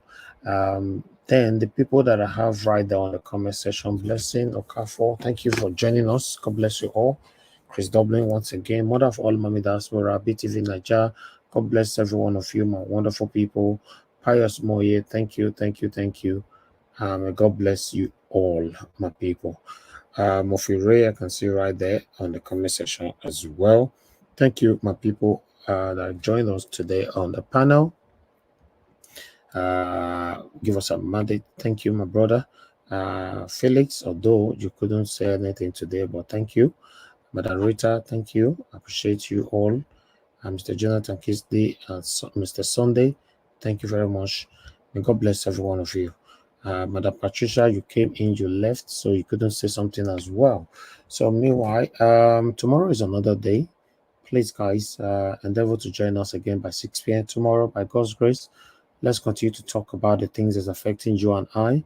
If we fold our arms, nobody's going to do it for us, especially if you are expecting other African countries or the Oyibo people to do it for us. They're not going to do it for us. Have that in mind. It's you and I that's supposed to fight for our freedom. Yes, it's you and I. I repeat that again. You know, for us to have a better country, you know, that country that you and I dream of, it is you and I that need to fight for it. And that is what we're doing right now. People think the word fight means only fighting each other physically. No. Fighting is the energy you put into something that you want to get. Some people, they invest in a business and the business flawed. They have to fight back again to stand on their feet. That's fight. They didn't fight with anybody physically. So fighting, you know, means that, yes, you are not relenting until you get what you want. And that is what we're doing right now. You know, the consistency we are putting in there for the world to see that, yes, we are tired. We are tired. Nothing is working in Nigeria, my people. Don't let us deceive ourselves. Absolutely nothing is working. Regardless of the amount we have in our account today, you are just on your own, especially when you're in Nigeria. You're on your own. Trust me. If you want the security people to be guiding you, sometimes even the people that is guiding you, you are still at risk. Have that in mind. I believe you've seen, we showcased it on this platform. Many people that the security officials are guiding, how they attack them, killed all the security men and all that, you know, kidnap the main person, the victim. So please, we don't want to go there. That will never be none of our portions. But when a country is bad, these are the kind of things you see. This is why you see we talk. Because when a country is bad, it's bad. The system is bad. It's totally down. Nothing is working. Tinubu is there. He doesn't know what he's doing. You know, everybody surrounding him. I don't know what they're doing either. Everybody is there to fight for themselves. You know, I'm tired of these people. People are suffering in Nigeria. The situation is high. A lot of people have become a beggar in Nigeria. Then we have one or two persons that lives abroad who still speak to defend this satanic government, or rather satanic APC. It's painful. It's so painful. By now, in postmodernism, you're still not aware that APC and PDP, these are the two satanic parties that put you and I where we are today. What are you defending? Is because your village man is not there? You're not beginning to see everything good about APC? But when Buhari was there, you didn't say anything good about APC, right? You see, that's the sentimentalism that I talk about all the time. We all it's like we're deceiving ourselves. Now, wow, a great country like Nigeria. Nigeria, my country, despite the situation we find ourselves right now, it still remains the best to me. I just wish that what we're hoping for, we get it. I bet you 70% of Nigerians in abroad will move back home. 70, if no more. A lot of them are tired already. Some of them are not speaking out, but they are tired already. The life in abroad is repetitive. I know what I'm saying. If you are listening to me right now, you live abroad, you know how it is. Our life in abroad is repetitive. It's the same thing. Those that work, you go to work, you come back, you eat, you walk from your room to your living room to your garden, you drive to the supermarket, you do shopping, you come back home, finish. Chapter close. You sleep, you wake up, you go to work, you come back. It's just... Initially, yes, I must travel, but many of you listening to me right now, God have blessed you. Then move back to your country now, because God already blessed you. That was some of your prayer points at the beginning. that God Almighty, I beg this country where they go. So if you bless me with it 5 years or a max of 10 years, I'll move back home. God, don't bless someone now where they listen to me right now. 20 years ago, house don't let you move, go. What are we talking about? Because the country is getting worse every day. Nigeria is not getting better. It's getting worse. That's the painful part of it. It's getting worse. Normally, we're supposed to be saying, oh, we will get there at least. We are gradually, improving. We will get there. That's what we're supposed to be saying, right? But Nigeria is getting worse. The way Nigeria was 20 years ago is better than today. The way Nigeria was 10 years ago is better than today. The way Nigeria was 5 years ago is better than today. The way Nigeria was 4, 3, 2 years ago is better than today. The way Nigeria was last year, under Buhari, unfortunately, Jesus, is better than today. No, Mr. Ivis. Mr. Ivis, even the fear of electricity and the fear of digging your own borehole, you have your own borehole, will not even make you to consider going to Nigeria. That alone. How? I don't understand. I mean, you think about electricity, no constant supply. You have to, to live there, you must spend, if not $1 million or $2 million, just for you to have constant electricity. You have to, that's what you will spend. And you can't run your business. You can't have their own borehole. Yeah, no water. There's no running water. You have to dig, everybody we dig our own borehole here in Nigeria. Everybody have their own borehole, yeah. Everybody. So that alone, you can, and they are talking about business. I was hearing one of these new ministers. These are new all these mediocres that they put together and they call ministers. With the woman, one of the women, I think she's minister of, is it education or something? She's one of the ministers. She was talking about bringing the youth. There was this video last week where she was talking about, bringing the youth together, giving them the enabling environment. They should start producing and then they can bring whatever they produce to the market. And I laugh. A country where there is no electricity, you are talking about enabling the youth. Is it not electricity? 99% of what they will do, they need electricity. There's no power. Whatever they are going to produce or manufacture, they will need electricity for it to function. Without electricity, they will have to spend everything. Even if you give them 10 million, that 10 million will go on diesel. That 10 million will go on diesel and petrol. So there is nothing. They can't do anything. She was talking as if maybe, and people are clapping there. That is the problem we have in Nigeria. Psychophancy and all this nonsense, So my brother, Nigeria matter be as a get. God. Oh, wow. Some people just want us to accept it like that. They come here to insult us, telling us that we hate. We have so much hate by crying that you want a better Nigeria, by crying that the current government are illegitimate. What does that got to do with hatred? I don't understand. You're forcing people to accept defeat. How? But such people, they live, okay, such people live in the Western countries, like someone live in Canada, UK. Why didn't they pack their load and go to Nigeria? People like that, they can, I don't know. They are, because they are selfish. My brother, they are selfish. Even to visit Nigeria, people like that don't visit Nigeria. They are selfish. We can't continue like this. Thank you very much, my people. Yes, we need to end the show right now. Divine Cross, I can see you. Thank you very much. Didier Anthony, I can see you. Thank you. Olarewaju, thank you. Movement of the people, I can see you. Thank you. God bless you all. Thank you. Press the like button and help us to share. By God's grace, fingers crossed, I'll be with you guys again by tomorrow, 6 p.m. Have a good night, my people. I'm back for now. I know they do competition with anybody.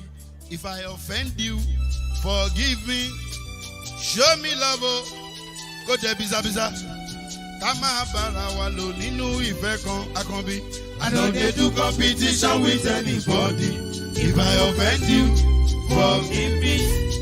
Show me love, oh. I go show you love, oh. Kama bara walo ninu ife kan. But I know they do competition with anybody.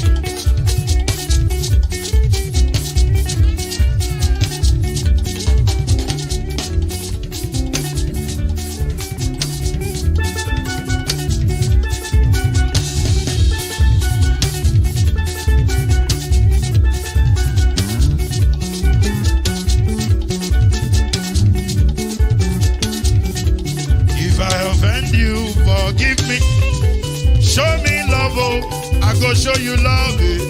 Kama bara walo ninu ife kan. I know they do competition with anybody. If I offend you, forgive me. Show me love, oh. I go show you love, oh. Kama bara walo ninu ife kan.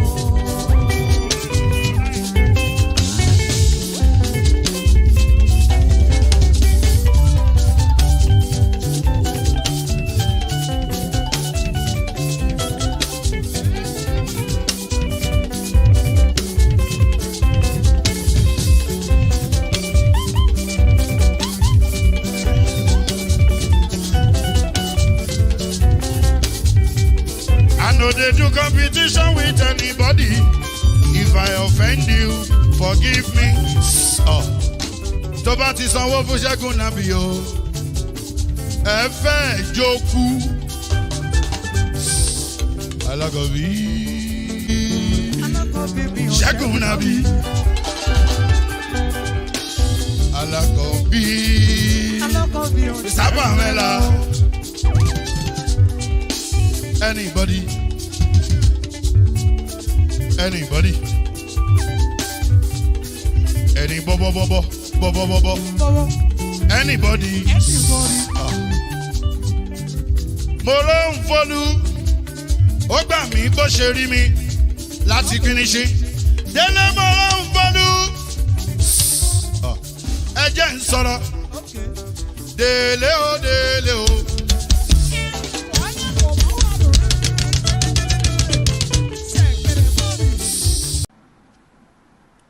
Many high-profile cases will definitely come to you, and they may likely come in company of some juicy, irresistible temptations, especially when they involve mouth-watering financial and business transactions.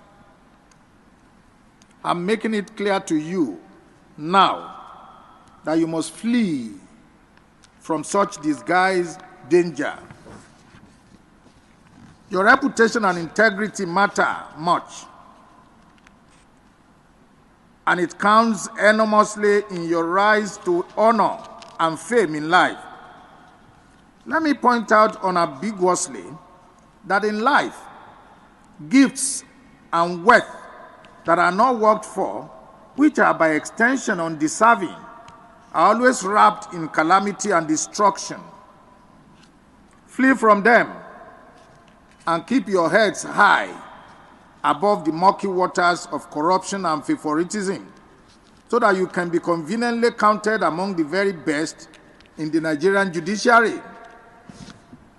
You must, against all odds, conduct your affairs within the ambit of the law and the oath that you has just been administered on you. If you were hitherto 50% under public scrutiny, I can then confidently tell you now that it has automatically risen to 100% by virtue of this appointment. This tempo of public assessment of your conduct and disposition will now assume astronomical proportion. You must equally redouble your effort and dialogue properly with your conscience in order not to fall out of the grace of Almighty God and the Nigerian people. It absolutely takes nothing to join the crowd, but it takes quite a lot to stand alone with good conscience. Several novel business and industrial disputes are occurring in the country virtually on a daily basis that have now inevitably made litigations to go on a steady rise. No court in the land is spared of this. We are constantly on our toes, and the dockets are ever rising in response to the challenges of the time. This underscores the fact that Nigeria ranks among the most litigious countries in the whole world. The onus is on your lordships to fasten your belt and roll up your sleeves to face the challenges head on. You must redouble your pace to catch up with the expectations of the litigants. As judicial officers, you have a defined mandate on earth that you must discharge with unveiled honesty and sincerity. You must give good account of yourselves to justify your appointment. However, if you decide to do the contrary, of course, the sledgehammer will, without hesitation, descend heavily on you. No judicial officer at any level of our courts will be allowed to drag the reputation of the Nigerian judiciary into the mud. We can't come this far to fail. Take it.